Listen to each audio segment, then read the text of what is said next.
ਵਾਹਿਗੁਰੂ ਜੀ ਕਾ ਖਾਲਸਾ, ਵਾਹਿਗੁਰੂ ਜੀ ਕੀ ਫਤਿਹ। ਅੱਜ ਦੀ ਇਸ ਗੁਰਮਤਿ ਕਲਾਸ ਵਿੱਚ ਆਪ ਸਾਰੇ ਸ਼ਾਮਲ ਹੋਣ ਵਾਲੇ ਗੁਰਮੁਖ ਪਿਆਰਿਆਂ ਨੂੰ ਜੀ ਆਇਆਂ। ਅੱਜ ਦੀ ਕਲਾਸ ਵਿੱਚ ਸਾਡਾ ਸੈਸ਼ਨ ਸਵਾਲ ਜਵਾਬ ਦਾ ਸੈਸ਼ਨ ਹੁੰਦਾ ਹੈ, ਜਿਸ ਵਿੱਚ ਆਪ ਜੀ ਵੱਲੋਂ ਭੇਜੇ ਹੋਏ ਸਵਾਲਾਂ ਦੇ ਉੱਤਰ ਸ੍ਰੀ ਗੁਰੂ ਗ੍ਰੰਥ ਸਾਹਿਬ ਜੀ ਦੀ ਬਾਣੀ, ਪੰਥ ਪ੍ਰਵਾਨ ਸਿੱਖ ਰਹਿਤ ਮਰਿਆਦਾ, ਸਿਆਣੇ ਵਿਦਵਾਨ ਭਾਈ ਨੰਦ ਲਾਲ ਸਿੰਘ ਦੀਆਂ ਰਚਨਾਵਾਂ, ਭਾਈ ਗੁਰਦਾਸ ਜੀ ਦੀਆਂ ਰਚਨਾਵਾਂ ਦੇ ਆਧਾਰ ਦੇ ਉੱਤੇ ਦਿੱਤੇ ਜਾਂਦੇ ਹਨ।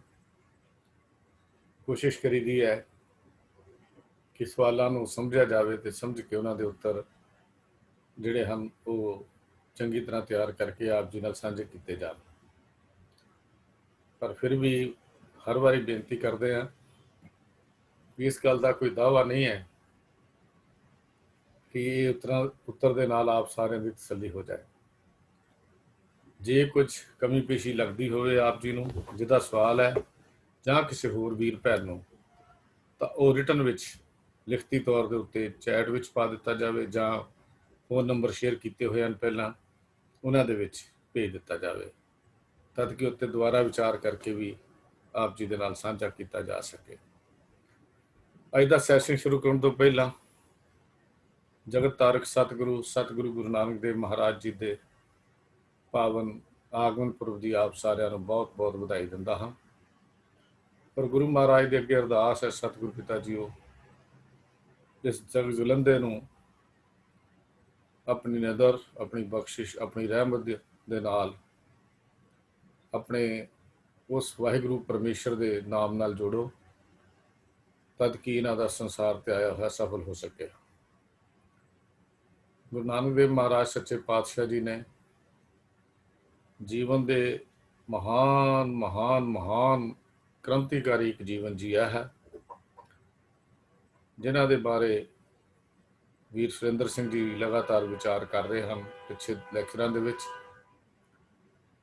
ਇਹ ਗੁਰੂ ਨਾਨਕ ਪਾਤਸ਼ਾਹ ਜਗਤ ਤਾਰਕ ਸਤਿਗੁਰੂ ਜੀਓ, ਦੁਨੀ ਚੰਦ ਨੂੰ ਦੀਨ ਬਖਸ਼ ਦਿੱਤਾ, ਲਾਲੋ ਨੂੰ ਲਾਲੀ ਬਖਸ਼ ਦਿੱਤੀ ਨਾਮ ਦੀ, ਭਗਤ ਭਾਗੋ ਦੇ ਭਾਗ ਖੋਲ ਦਿੱਤੇ, ਠੱਗ ਨੂੰ ਸੱਜਣ ਬਣਾ ਦਿੱਤਾ, ਰਾਖਸ਼ ਨੂੰ ਮਨੁੱਖ ਬਣਾ ਦਿੱਤਾ, ਤੇ ਭਾਈ ਵੀਰ ਸਿੰਘ ਜੀ ਦੀ ਲਿਖਤ ਮੁਤਾਬਕ ਅਸੀਂ ਸਾਰੇ ਪਸ਼ੂ ਸਾਂ। ਗੁਰੂ ਨਾਨਕ ਦੇਵ ਪਾਤਸ਼ਾਹ ਸੰਸਾਰ ਵਿੱਚ ਆਏ, ਉਹਨਾਂ ਨੇ ਸਾਨੂੰ ਪਸ਼ੂਆਂ ਤੋਂ ਮਨੁੱਖ ਬਣਾ ਦਿੱਤਾ। ਕੋਈ ਸ਼ਕਲਾਂ ਨਹੀਂ ਬਦਲੀਆਂ, ਆਕਾਰ ਨਹੀਂ ਬਦਲਿਆ, ਜੀਵਨ ਦਾ ਢੰਗ ਬਦਲ ਦਿੱਤਾ। ਜਦੋਂ ਜੀਵਨ ਦਾ ਮਨੋਰਥ ਸਮਝਿਆ ਨਾ ਜਾਵੇ, ਇਨਸਾਨ ਹੁੰਦਿਆਂ ਹੋਏ ਵੀ ਇਨਸਾਨ ਪਸ਼ੂਆਂ ਵਰਗਾ ਹੈ, ਜਿਹਨੂੰ ਕਰਤੂਤ ਪਸ਼ੂ ਕੀ ਮਾਨਸ ਜਾਤ ਕਿਹਾ ਜਾਂਦਾ ਹੈ। ਪਰ ਮੈਂ ਥੋੜਾ ਜਿਹਾ ਹੋਰ ਅੱਗੇ ਵੱਧ ਕੇ ਬੇਨਤੀ ਕਰਾਂ ਕਿ ਅਸੀਂ ਸਾਰੇ ਪਸ਼ੂ ਸਾਂ। ਗੁਰੂ ਨਾਨਕ ਸੰਸਾਰ ਵਿੱਚ ਆਏ, ਉਹਨਾਂ ਨੇ ਕੇਵਲ ਪਸ਼ੂਆਂ ਤੋਂ ਮਨੁੱਖ ਹੀ ਨਹੀਂ ਬਣਾਇਆ, ਸਗੋਂ ਮਨੁੱਖਾਂ ਤੋਂ ਦੇਵਤੇ ਵੀ ਬਣਾ ਦਿੱਤਾ। ਉਹ ਦੇਵਤੇ ਜਿਹੜੇ ਅਖੌਤੀ ਸਨ, ਮੰਨੇ ਜਾਂਦੇ ਸਨ, ਗੁਰੂ ਨਾਨਕ ਨੇ ਹਰ ਮਨੁੱਖ ਨੂੰ ਜੰਗਾ ਜੀਵਨ ਜਿਉਣ ਦਾ ਢੰਗ ਦੱਸ ਕੇ ਅਸਲ ਵਿੱਚ ਦੇਵਤਾ ਬਣਾਇਆ। ਇਹ ਅਸਲ ਦੇਵਤੇ ਇਹ ਹਨ ਜਿਹੜੇ ਗੁਰੂ ਨਾਨਕ ਦੀ ਫਿਲਾਸਫੀ ਅਨੁਸਾਰ ਜ਼ਿੰਦਗੀ ਨੂੰ ਜਿਉਂਦੇ ਹਨ। ਤੇ ਗੁਰੂ ਨਾਨਕ ਪਾਤਸ਼ਾਹ ਨੇ ਸਾਨੂੰ ਮਨੁੱਖਾਂ ਤੋਂ ਦੇਵਤੇ ਬਣਾ ਕੇ ਜੀਣ ਦੀ ਜਾਚ ਸਿਖਾ ਦਿੱਤੀ। ਤੇ ਸਤਿਗੁਰੂ ਜੀ ਸਭ ਤੋਂ ਵੱਡਾ ਸਤਿਗੁਰੂ ਨਾਨਕ ਜਿਨ ਕਲ ਰਾਖੀ ਮੇਰੀ। ਦੁਨੀਆ ਦੇ ਜਗਤ ਜਲਨ ਦੇ ਵਿੱਚ ਗੁਰੂ ਨਾਨਕ ਪਾਤਸ਼ਾਹ ਦੇ ਹਾਲਾਂਕਿ ਪੰਥਕ ਹਲਕਿਆਂ ਵਿੱਚ ਵਿਚਾਰਾਂ ਵਿੱਚ ਇਹ ਮਤਭੇਦ ਪਾਏ ਜਾਂਦੇ ਹਨ ਕਿ ਗੁਰੂ ਨਾਨਕ ਪਾਤਸ਼ਾਹ ਦਾ ਜਨਮ ਵਿਸਾਖ ਦੇ ਮਹੀਨੇ ਵਿੱਚ 14 ਜਾਂ 15 ਅਪ੍ਰੈਲ ਨੂੰ ਮੰਨਿਆ ਜਾਂਦਾ ਹੈ। ਤੱਤ ਵੀ ਇਹੋ ਹੀ ਮਿਲਦੇ ਨੇ, ਪਰ ਕਿਉਂਕਿ ਹੁਣ ਮਿੱਥੀ ਹੋਈ ਰਵਾਇਤ ਮੁਤਾਬਕ ਇੱਕ ਦਿਨ ਜੋ ਮਨਾਇਆ ਜਾਂਦਾ ਹੈ ਉਹ ਕੱਤਕ ਦੇ ਵਿੱਚ ਹੀ ਮਨਾਇਆ ਜਾਂਦਾ ਹੈ।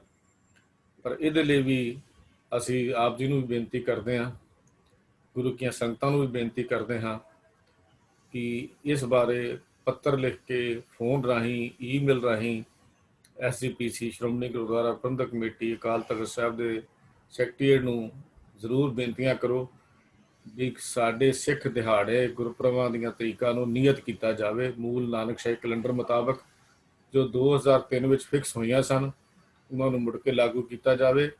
ਤਦ ਕਿ ਸਾਨੂੰ, ਸਾਡੇ ਬੱਚਿਆਂ ਨੂੰ, ਸਾਡੇ ਆਉਣ ਵਾਲੀ ਪਨੀਰੀ ਨੂੰ ਵੀ ਇਹ ਪਤਾ ਹੋਵੇ ਵੀ ਸਾਡੇ ਇਹ ਗੁਰਪੁਰਬ ਜਿਹੜੇ ਹਨ ਇਹ ਇਹਨਾਂ ਤਰੀਕਾਂ ਨੂੰ ਆ ਰਹੇ ਹਨ।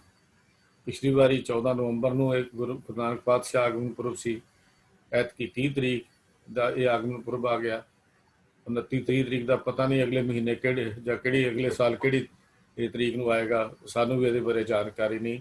ਉਹ ਤਾਂ ਬਾਹਮਣ ਦੀਆਂ ਤਰੀਕਾਂ ਹੀ ਜਿਹੜਾ ਜੰਤਰੀ ਦੱਸੇਗੀ ਕਿ ਪੂਰਨ ਦਮਾਸ਼ੀ ਕਦੋਂ ਨਿਕਲੇਗੀ ਤੇ ਕਦੋਂ ਇਹ ਗੁਰੂ ਨਾਨਕ ਸਾਹਿਬ ਦਾ ਗੁਰਪੁਰਬ ਆਏਗਾ।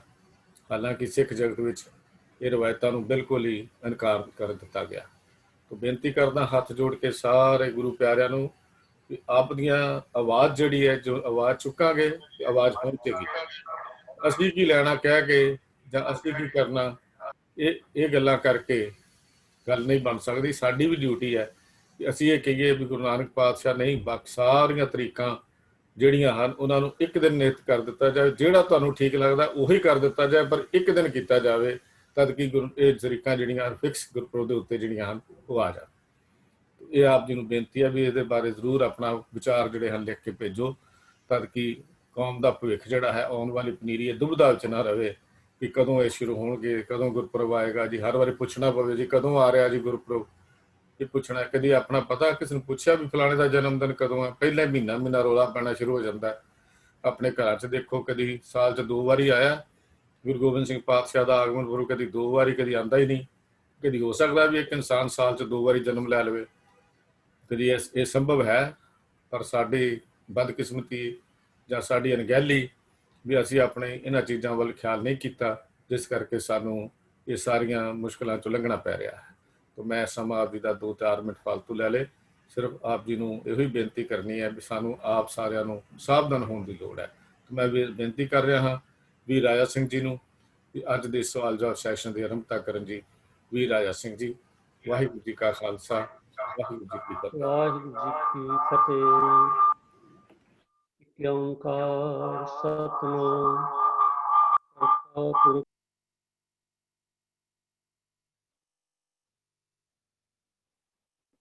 ਇਕ ਓੰਕਾਰ ਸਤਿਨਾਮ। ਇੱਕੋ ਆ ਰਹੀ ਹੈ ਜੀ ਤੁਹਾਡੀ ਆਵਾਜ਼ ਦੀ, ਦੋ ਕਨੈਕਟ। ਪੁਰਖ ਨਿਰਭਉ ਨਿਰਵੈਰ ਅਕਾਲ ਮੂਰਤ ਅਜੂਨੀ ਸੈਭੰ ਗੁਰ ਪ੍ਰਸਾਦ। ਵਾਹਿਗੁਰੂ ਵਾਹਿਗੁਰੂ ਵਾਹਿਗੁਰੂ ਵਾਹਿਗੁਰੂ ਵਾਹਿਗੁਰੂ ਵਾਹਿਗੁਰੂ ਵਾਹਿਗੁਰੂ।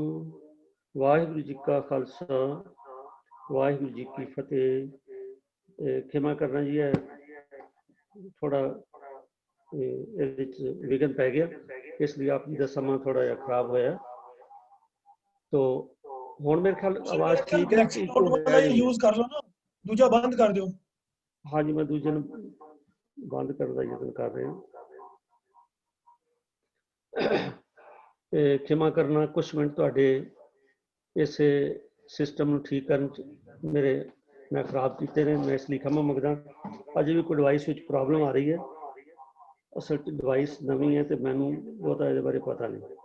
ਮੈਂ 1 ਮਿੰਟ ਤੁਹਾਡਾ ਹੋਰ ਲਵਾਂਗਾ। ਵੀਰ ਹਰਜੀਤ ਸਿੰਘ ਜੀ ਨੇ ਦੱਸਿਆ ਕਿ ਅੱਜ ਕੁਐਸਚਨ ਆਨਸਰ ਦਾ ਜੋ ਸਾਡਾ ਇਹ ਸੈਸ਼ਨ ਚੱਲ ਰਿਹਾ, ਸਾਡੇ ਕੋਲ ਵੱਖ-ਵੱਖ ਵਿਸ਼ਿਆਂ ਤੇ ਜੋ ਕੁਐਸਚਨਸ ਆਏ ਨੇ ਉਹਨਾਂ ਬਾਰੇ ਆਪਾਂ ਇੱਕ ਸਵਾਲ ਕਰਕੇ ਲੈਂਦੇ। ਤਾਂ ਸਭ ਤੋਂ ਪਹਿਲਾਂ ਮੈਂ ਜਿਹੜੇ ਪੈਨਲ ਮੈਂਬਰਸ ਨੇ ਉਹਨਾਂ ਨੂੰ ਬੇਨਤੀ ਕਰਾਂਗਾ ਕਿ ਉਹ ਸੰਗਤ ਨਾਲ ਆਪਣੀ ਫਤਿਹ ਸਾਂਝੀ ਕਰਨ ਜੀ। ਤਾਂ ਵੀਰ ਹਰਜੀਤ ਸਿੰਘ ਜੀ ਨੇ ਹੁਣੇ ਆਪ ਜੀ ਨਾਲ ਫਤਿਹ ਸਾਂਝੀ ਕੀਤੀ ਹੈ। ਤਾਂ MP ਸਿੰਘ ਜੀ। ਵਾਹਿਗੁਰੂ ਜੀ ਕਾ ਖਾਲਸਾ, ਵਾਹਿਗੁਰੂ ਜੀ ਕੀ ਫਤਿਹ। ਸਤਜਿੰਦਰ ਸਿੰਘ ਜੀ ਆਸਟ੍ਰੇਲੀਆ ਤੋਂ। ਵੀਰ ਤਜਿੰਦਰ ਸਿੰਘ ਜੀ ਅਨਮਿਊਟ ਕਰ ਲਓ ਜੀ। ਲੱਗਦਾ ਸੀਟ ਤੋਂ ਉੱਠ ਗਏ ਨੇ ਥੋੜੀ ਦੇਰ ਵਾਸਤੇ। ਓਕੇ, ਚਲੋ। ਸਾਹਿਬ ਮਨਮੋਹਨ ਸਿੰਘ ਜੀ।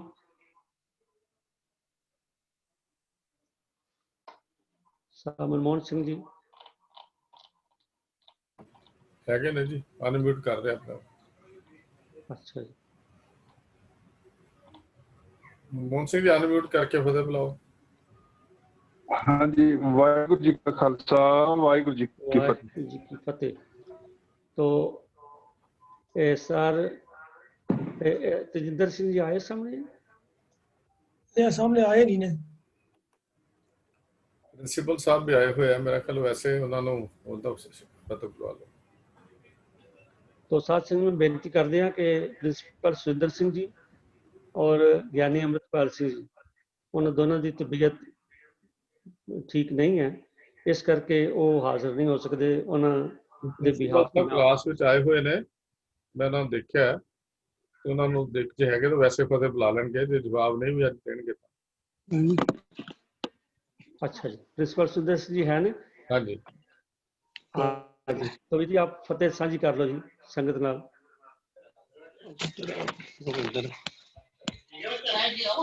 ਪ੍ਰਿੰਸੀਪਲ ਸਾਹਿਬ ਬੋਲੋ ਜੀ। वाहिगुरू जी का खालसा जी, वाहिगुरू जी की फतेह जी। वाहिगुरू जी की फतेह। ਤੇਜਿੰਦਰ ਸਿੰਘ ਜੀ और सचिंदर सिंह जी भी आ गए ना हुण।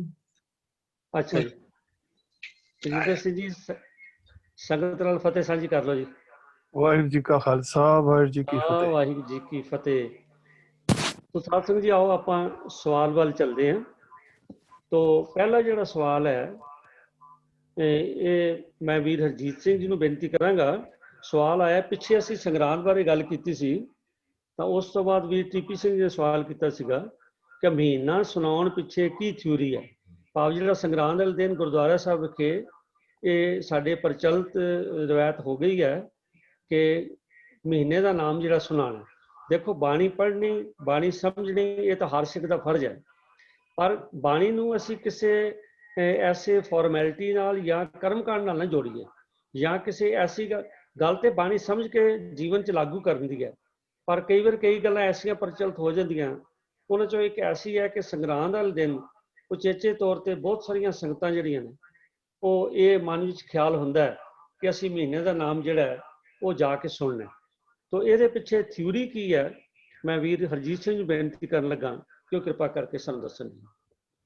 ਵਾਹਿਗੁਰੂ ਜੀ ਕਾ ਖਾਲਸਾ, ਵਾਹਿਗੁਰੂ ਜੀ ਕੀ ਫਤਿਹ। ਵਾਹਿਗੁਰੂ ਜੀ ਕੀ ਫਤਿਹ। ਹਾਲਾਂਕਿ ਅਸੀਂ ਇਸ ਸੰਗਰਾਮ ਬਾਰੇ ਪਿੱਛੇ ਵਿਚਾਰ ਕਰ ਚੁੱਕੇ ਹਾਂ, ਪਰ ਫਿਰ ਵੀ ਥੋੜੀ ਜਿਹੀ ਵਿਚਾਰ ਨੂੰ ਮੈਂ ਦੁਹਰਾ ਦਿਆਂ ਕਿ ਹਿੰਦੂ ਸਮਾਜ ਦੇ ਵਿੱਚ ਸੂਰਜ ਤੇ ਚੰਦਰਮਾ ਦੇ ਨਾਲ ਸੰਬੰਧ ਰੱਖਣ ਲਈ 10 ਦਿਨ ਬੜੇ ਪਵਿੱਤਰ ਸਮਝੇ ਜਾਂਦੇ ਹਨ। ਸੂਰਜ ਗ੍ਰਹਿਣ, ਚੰਦਰਮਾ ਗ੍ਰਹਿਣ, ਚੰਦ ਗ੍ਰਹਿਣ ਜਿਹਨੂੰ ਕਿਹਾ ਜਾਂਦਾ ਹੈ, ਮੱਸਿਆ, ਪੁੰਨਿਆ, ਚਾਨਣਾ ਐਤਵਾਰ, ਸੰਗਰਾਂਦ, 2 ਇਕਾਦਸ਼ੀਆਂ ਤੇ 2 ਅਸ਼ਟਮੀਆਂ, ਇਹਨਾਂ 10 ਦਿਨਾਂ ਨੂੰ ਪਵਿੱਤਰ ਦਿਨ ਮੰਨਿਆ ਜਾਂਦਾ ਹੈ। ਸੂਰਜ ਨੂੰ ਦੇਵਤਾ ਮੰਨਿਆ ਜਾਂਦਾ ਹੈ ਤੇ ਸੂਰਜ ਦੇ ਨਾਲ ਸੰਬੰਧ ਰੱਖਣ ਵਾਲੇ ਇਹਨਾਂ 'ਚੋਂ ਸਿਰਫ 2 ਦਿਨ ਹਨ, ਉਹ ਹੈ ਸੂਰਜ ਗ੍ਰਹਿਣ ਤੇ ਸੰਗਰਾਂਦ। ਬਾਕੀ ਦੇ ਸਾਰੇ ਦਿਨ ਜਿਹੜੇ ਨੇ ਇਹ ਚੰਦਰਮਾ ਦੇ ਨਾਲ ਸੰਬੰਧ ਰੱਖਦੇ ਆ। ਇੱਕ ਚਾਨਣਾ ਐਤਵਾਰ ਜਿਹਨੂੰ ਹੈ ਉਹ ਸੂਰਜ ਤੇ ਚੰਦਰਮਾ ਦੋਵਾਂ ਦੇ ਨਾਲ ਸਾਂਝਾ ਹੈ, ਦੋਵਾਂ ਦਾ ਸੰਬੰਧ ਰੱਖਦਾ ਜਦੋਂ ਇੱਕੋ ਸੇਧ ਵਿੱਚ ਸੂਰਜ ਚੰਦਰਮਾ ਹੁੰਦੇ ਨੇ। ਵੱਖੋ ਵੱਖਰੇ ਦੇਵਤੇ ਜਿਹੜੇ ਹਨ, ਇਹਨਾਂ ਦੀ ਪੂਜਾ ਜਿਹੜੀ ਹੈ ਹਿੰਦੂ ਸਮਾਜ ਦੇ ਵਿੱਚ ਕੀਤੀ ਜਾਂਦੀ ਹੈ। ਅੱਗੇ ਸੰਗਰਾਂਦ ਹੈ ਕੀ? ਸੰਗਰਾਂਦ ਸੰਸਕ੍ਰਿਤ ਦੇ ਸ਼ਬਦ ਸੰਕ੍ਰਿਤੀ ਤੋਂ ਬਣਿਆ, ਪੰਜਾਬੀ ਰੂਪ ਦਾ ਸੰਗਰਾਮ। ਇਸ ਦਾ ਅਰਥ ਹੈ ਸੂਰਜ ਦਾ ਇੱਕ ਰਾਸ਼ੀ ਤੋਂ ਦੂਜੀ ਰਾਸ਼ੀ 'ਚ ਲੰਘਣਾ। ਸੰਕ੍ਰਿਤੀ ਉਹ ਦਿਨ ਹੈ ਜਦੋਂ ਸੂਰਜ ਨਵੀਂ ਰਾਸ਼ੀ ਵਿੱਚ ਦਾਖਲ ਹੁੰਦਾ ਹੈ, ਨਵੀਂ ਰਾਸ਼ੀ ਵਿੱਚ ਸ਼ਾਮਲ ਹੁੰਦਾ ਹੈ। ਜਿਹੜੇ ਬਿਕਰਮੀ ਕੈਲੰਡਰ ਹਨ, ਇਹਨਾਂ ਦੇ 12 ਮਹੀਨਿਆਂ ਦਾ ਸੂਰਜ ਦਾ ਸੰਬੰਧ ਸੂਰਜ ਦੀ ਚਾਲ ਦੇ ਨਾਲ ਹੈ। ਹਰ ਦੇਸੀ ਮਹੀਨੇ ਦੀ ਪਹਿਲੀ ਤਰੀਕ ਨੂੰ ਸੂਰਜ ਇੱਕ ਰਾਸ਼ੀ ਨੂੰ ਛੱਡ ਕੇ ਦੂਜੀ ਰਾਸ਼ੀ ਦੇ ਵਿੱਚ ਪੈਰ ਰੱਖ ਲੈਂਦਾ ਹੈ। 12 ਮਹੀਨੇ ਤੇ 12 ਹੀ ਰਾਸ਼ੀਆਂ। ਜਿਹੜੇ ਲੋਕ ਸੂਰਜ ਦੀ ਪੂਜਾ ਕਰਦੇ ਹਨ ਜਾਂ ਸੂਰਜ ਦੇ ਉਪਾਸ਼ਕ ਹਨ, ਉਹਨਾਂ ਦੇ ਲਈ ਇਹ ਸੰਗਰਾਂਦ ਦਾ ਦਿਨ ਬਹੁਤ ਪਵਿੱਤਰ ਹੁੰਦਾ ਹੈ, ਕਿਉਂਕਿ ਉਸ ਦਿਨ ਸੂਰਜ ਨੇ ਉਹਨਾਂ ਦੇ ਦੇਵਤੇ ਨੇ, ਮੈਂ ਲਫ਼ਜ਼ ਉਹਨਾਂ ਦਾ ਵਰਤਿਆ, ਉਹਨਾਂ ਦੇ ਦੇਵਤੇ ਨੇ ਇੱਕ ਰਾਸ਼ੀ ਨੂੰ ਛੱਡ ਕੇ ਦੂਜੀ ਰਾਸ਼ੀ ਦੇ ਵਿੱਚ ਪ੍ਰਵੇਸ਼ ਕਰਨਾ ਹੁੰਦਾ ਹੈ। ਉਸ ਦਿਨ ਉਹਨਾਂ ਦੇ ਖਾਸ ਉਚੇਚੇ ਪਾਠ ਕੀਤੇ ਜਾਂਦੇ ਆ। ਸੂਰਜ ਦੇਵਤੇ ਨੂੰ ਨਵੀਂ ਰਾਸ਼ੀ ਵਿੱਚ ਸ਼ਾਮਲ ਹੋਣ ਲਈ ਉਹਨਾਂ ਦੇ ਉਪਾਸ਼ਕ ਜਿਹੜੇ ਆ ਉਹਨਾਂ ਦੀ ਪੂਜਾ ਕਰਦੇ। ਤੋ ਸਾਡੇ ਦੇਸ਼ ਦੇ ਹੁਣ ਸਵਾਲ ਹੈ ਵੀ ਗੁਰੂ ਸਾਹਿਬ ਜੀ ਨੇ 12 ਮਾਹ ਕਿਉਂ ਲਿਖੇ? ਕਈ ਵਾਰੀ ਇਹ ਵੀ ਸਵਾਲ ਆਉਂਦਾ ਹੈ ਕਿ ਗੁਰੂ ਗ੍ਰੰਥ ਸਾਹਿਬ ਦੇ ਵਿੱਚ 12 ਮਾਹ ਕਿਉਂ ਲਿਖ ਦਿੱਤੇ ਗਏ? ਸਾਡੇ ਇਸ ਦੇਸ਼ ਦੇ ਵਿੱਚ ਅਸੀਂ ਦੇਖਦੇ ਹਾਂ ਕਿ ਲੋਕ ਗੀਤਾਂ ਨੂੰ ਦੇਖੋ ਖਿਆਲ ਦੇ ਨਾਲ ਕਦੀ ਦੇਖੀਏ, ਇੱਥੋਂ ਦੇ ਲੋਕ ਗੀਤ ਜਿਹੜੇ ਸਨ ਉਹਨਾਂ 'ਚ ਘੋੜੀਆਂ, ਸੁਹਾਗ, ਸਿੱਠਣੀਆਂ, ਛੰਦ, ਗਿੱਧੇ, ਲਾਵਾਂ, ਅਲਾਹਣੀਆਂ, ਇੱਦਾਂ ਦੇ ਹੋਰ ਕਈ ਅਨੇਕਾਂ ਹੀ ਗੀਤ ਜਿਹੜੇ ਆ ਉਹ ਮਿਲਦੇ ਆ। ਕਰਹਲੇ, ਬਿਰਹੜੇ, ਇਹ ਸਾਰੇ ਲੋਕ ਗੀਤਾਂ ਦੇ ਉੱਤੇ ਇਹ ਚੀਜ਼ਾਂ ਮਿਲਦੀਆਂ ਨੇ। ਰੁੱਤਾਂ ਦੇ ਬਦਲ ਦੇ ਨਾਲ ਨਵੀਆਂ ਰੁੱਤਾਂ ਦੇ ਨਵੇਂ ਲੋਕ ਗੀਤ ਜਿਹੜੇ ਹਨ ਉਹ ਬਣ ਜਾਂਦੇ ਨੇ। ਜਿਵੇਂ ਹੋਲੀਆਂ ਦੇ ਵੱਖਰੇ ਬਣ ਜਾਂਦੇ, ਦੂਜਾ ਵੱਖਰਾ ਬਣ ਜਾਂਦਾ, ਇਹ ਲੋਕ ਗੀਤ ਬਣ ਜਾਂਦੇ ਨੇ। ਕਵੀਆਂ ਨੇ ਇਸ ਨਵੇਂ ਬੁਲਾਰੇ ਪੈਦਾ ਕਰਨ ਲਈ ਇਹ 12 ਮਾਹ ਨੂੰ ਪੜ੍ਹਨ ਦਾ ਰਿਵਾਜ ਵੀ ਜਿਹੜਾ ਸੀ ਉਹ ਗਾਉਣ ਦਾ ਪੈਦਾ ਕਰ ਦਿੱਤਾ, ਕਿਉਂਕਿ ਲੋਕ ਮੰਨਦੇ ਸਨ। ਉਹਨਾਂ ਨੇ ਇਹ ਲੋਕ ਗੀਤ ਨੂੰ 12 ਮਾਹ ਇੱਕ ਲੋਕ ਗੀਤ ਹੈ। ਗੁਰੂ ਨਾਨਕ ਸਾਹਿਬ ਜੀ ਨੇ ਕੀ ਕੀਤਾ, ਇੱਕ ਨਵਾਂ ਜੀਵਨ ਸਮਾਜ ਨੂੰ ਦੇਣਾ ਸੀ। ਗੁਰੂ ਨਾਨਕ ਪਾਤਸ਼ਾਹ ਨੇ ਵਾਰਤਕ ਨਾਲੋਂ ਕਵਿਤਾ ਜਿਹੜੀ ਜ਼ਿਆਦਾ ਖਿੱਚ ਪਾਉਂਦੀ ਹੈ, ਕਵਿਤਾ ਦੇ ਜੋ ਛੰਦ ਹਨ ਪੰਜਾਬ ਦੇ ਵਿੱਚ ਪਹਿਲਾਂ ਜ਼ਿਆਦਾ ਪ੍ਰਚਲਿਤ ਸਨ, ਤੇ ਸਤਿਗੁਰੂ ਜੀ ਨੇ ਉਹੀ ਤਰੀਕਾ ਵਰਤ ਕੇ, ਉਹੀ ਢੰਗ ਵਰਤ ਕੇ 12 ਮਾਹ ਲਿਖਿਆ, ਜੋ ਤੁਖਾਰੀ ਰਾਗ ਦੇ ਵਿੱਚ ਗੁਰੂ ਗ੍ਰੰਥ ਸਾਹਿਬ ਦੇ ਵਿੱਚ ਦਰਜ ਹੈ। ਗੁਰੂ ਅਰਜਨ ਦੇਵ ਪਾਤਸ਼ਾਹ ਨੇ ਜਿਹੜਾ 12 ਮਾਹ ਲਿਖਿਆ ਉਹ ਮਾਝ ਰਾਗ ਦੇ ਵਿੱਚ ਦਰਜ ਹੈ। ਦੋਵਾਂ 12 ਮਾਹ ਵਿੱਚ ਸੂਰਜ ਦੀ ਸੰਗਰਾਂਦ ਦਾ ਕੋਈ ਸੰਬੰਧ ਨਹੀਂ ਰੱਖਿਆ ਗਿਆ, ਨਾ ਹੀ ਦੱਸਿਆ ਗਿਆ। ਅਸੀਂ ਭਾਵੇਂ ਤੁਖਾਰੀ ਰਾਗ ਦੇ 12 ਮਾਹ ਪੜ੍ਹ ਲਈਏ, ਭਾਵੇਂ ਉਹ ਮਾਝ ਰਾਗ ਦੇ 12 ਮਾਹ ਪੜ੍ਹ ਲਈਏ, ਇਹਨਾਂ ਵਿੱਚੋਂ ਕਿਤੇ ਵੀ ਉਹ ਸੰਬੰਧ ਜਿਹੜਾ ਹੈ ਨਹੀਂ ਰੱਖਿਆ ਗਿਆ। ਇਹ ਤਾਂ ਇਸ ਦੇਸ਼ ਵਿੱਚ ਪ੍ਰਚਲਿਤ ਜਿਹੜੇ ਕਾਵਿ ਛੰਦ ਸਨ ਉਹਨਾਂ ਦਾ ਇੱਕ ਚਾਲ ਸੀ, ਉਸੇ ਮੁਤਾਬਕ ਹੀ ਗੁਰੂ ਪਾਤਸ਼ਾਹ ਜੀ ਉਸੇ ਢੰਗ ਨੂੰ ਵਰਤ ਕੇ ਇਹ 12 ਮਾਹ ਉਚਾਰਨ ਕੀਤੇ। ਔਰ ਇਹਦੇ ਵਿੱਚ ਸਤਿਗੁਰੂ ਜੀ ਨੇ ਕਿਤੇ ਵੀ ਕਿਸੇ ਦਿਨ ਨੂੰ ਚੰਗਾ ਜਾਂ ਮਾੜਾ ਦਿਨ ਦਾ ਵਿਤਕਰਾ ਨਹੀਂ ਕੀਤਾ, ਔਰ ਨਾ ਹੀ ਕੋਈ ਇਹੋ ਜਿਹੀ ਗੱਲ ਕੀਤੀ ਹੈ। ਹੁਣ ਜਦੋਂ ਮਨੁੱਖ ਸੰਗਰਾਂਦ ਨੂੰ ਇੱਕ ਚੇਚਾ ਭਾਗਾਂ ਵਾਲਾ ਸ਼ੁਭ ਦਿਹਾੜਾ ਜਦੋਂ ਸਮਝਦਾ, ਇਹ ਭੁਲੇਖਾ ਸਾਨੂੰ ਦੇਖਾ ਦੇਖੀ ਪੈ ਗਿਆ। ਪਹਿਲੀ ਗੱਲ ਵੀ ਸਿੱਖ ਸਮਾਜ ਵਿੱਚ ਪਹਿਲਾਂ ਸੰਗਰਾਂਦ ਮਨਾਈ ਨਹੀਂ ਸੀ ਜਾਂਦੀ, ਪਰ ਜਦੋਂ ਗੁਰੂ ਕਾਲ ਤੋਂ ਬਾਅਦ ਸਿੱਖਾਂ ਨੂੰ ਸਿਰਾਂ ਦੇ ਮੁੱਲ ਰੱਖੇ ਗਏ, ਸਿੱਖ ਘਰ-ਬਾਰ ਛੱਡ ਕੇ ਜੰਗਲਾਂ ਚਲੇ ਗਏ, ਗੁਰਦੁਆਰਿਆਂ ਦਾ ਪ੍ਰਬੰਧ ਉਦਾਸੀਆਂ ਨਿਰਮਲਿਆਂ ਮਹੰਤਾਂ ਦੇ ਹੱਥਾਂ ਚਲਾ ਗਿਆ, ਤੇ ਮਨ ਭਾਉਂਦੀਆਂ ਮਰਿਆਦਾਵਾਂ ਗੁਰਦੁਆਰੇ ਦੇ ਵਿੱਚ ਜਿਹੜੀਆਂ ਸੀ ਉਹ ਲਾਗੂ ਕੀਤੀਆਂ ਗਈਆਂ। ਉਹਨਾਂ ਉਸੇ ਸਮੇਂ ਵਿੱਚ ਹੀ ਕਿਤੇ ਸੰਗਰਾਂਦ ਦਾ ਜਿਹੜਾ ਸੀ ਇਹ ਚੱਕਰ ਗੁਰਦੁਆਰਿਆਂ ਵਿੱਚ ਆ ਕੇ ਵੜ ਗਿਆ। ਪਹਿਲਾਂ ਇਹ ਕਿਤੇ ਗੁਰੂ ਕਾਲ ਵੇਲੇ ਇਹ ਸੰਗਰਾਂਦ ਨੂੰ ਮਨਾਇਆ ਨਹੀਂ ਸੀ ਜਾਂਦਾ, ਨਾ ਹੀ ਕੋਈ ਮਨਾਉਣ ਦਾ ਕੋਈ ਢੰਗ ਸੀ, ਨਾ ਹੀ ਧਰਮ ਸਥਾਨਾਂ ਤੇ ਇਹ ਕੋਈ ਇਹੋ ਜਿਹਾ ਕੰਮ ਜਿਹੜਾ ਚੱਲਦਾ ਸੀ। ਹੁਣ ਹੁੰਦਾ ਕੀ ਹੈ ਵੀ ਸੰਗਰਾਂਦ ਨੂੰ ਇੱਕ ਚੰਗਾ ਜਿਹਾ ਦਿਨ ਮੰਨ ਕੇ, ਸ਼ੁਭ ਜਿਹਾ ਦਿਨ ਮੰਨ ਕੇ ਗੁਰਦੁਆਰੇ ਜਾਂਦੇ ਨੇ। ਫਿਰ ਉਹਨਾਂ ਦੇ ਵਿੱਚ ਤਾਂਘ ਵੀ ਹੁੰਦੀ ਹੈ ਵੀ ਇਸ ਵਰੇ ਵਾਲੇ ਦਿਨ, ਮਹੀਨੇ ਵਾਲੇ ਦਿਨ ਕਿਸੇ ਚੰਗੇ ਦੇ ਮੱਥੇ ਲੱਗਾ। ਫਿਰ ਉਹ ਮਨੁੱਖ ਕਿਸੇ ਚੰਗੇ ਦੇ ਮੂੰਹ ਤੋਂ ਮਹੀਨੇ ਦਾ ਵੀ ਸੁਣਨਾ ਚਾਹੁੰਦੇ ਨੇ। ਜੇ ਉਹ ਸਾਰੇ ਮਹੀਨੇ 'ਚ ਕੋਈ ਉਹਨਾਂ ਨੂੰ ਕੁਛ ਤਕਲੀਫ ਆ ਜਾਏ ਤਾਂ ਸਹਿਜ ਸੁਭਾਅ ਕਹਿ ਦਿੰਦੇ ਆ ਵੀ ਐਤਕੀ ਮਹੀਨੇ ਵਾਲੇ ਦਿਨ ਜਾਂ ਵਰੇ ਵਾਲੇ ਦਿਨ ਫਲਾਣਾ ਚੰਦਰਾ ਬੰਦਾ ਸਾਡੇ ਮੱਥੇ ਲੱਗਾ ਸੀ। ਇਹ ਆਮ ਗੱਲ ਬੋਲੀ 'ਚ ਕਹੀ ਜਾਂਦੀ ਹੈ। ਇਸ ਵਹਿਮ ਪ੍ਰਸਤੀ ਨੂੰ ਹਟਾਉਣ ਲਈ, ਜੋ ਵਿਤਕਰੇ ਦੂਰ ਕਰਨ ਲਈ ਸਿੱਖ ਨੇ ਗੁਰਦੁਆਰੇ ਜਾਣਾ ਸੀ, ਉਹ ਸੱਚਮੁੱਚ ਸੰਗਰਾਂਦ ਦੇ ਨਾਂ ਤੇ ਉਹ ਵਿਤਕਰੇ ਤੇ ਵਹਿਮ ਸਾਡੇ ਅੰਦਰ ਆ ਕੇ ਵੜ ਗਏ।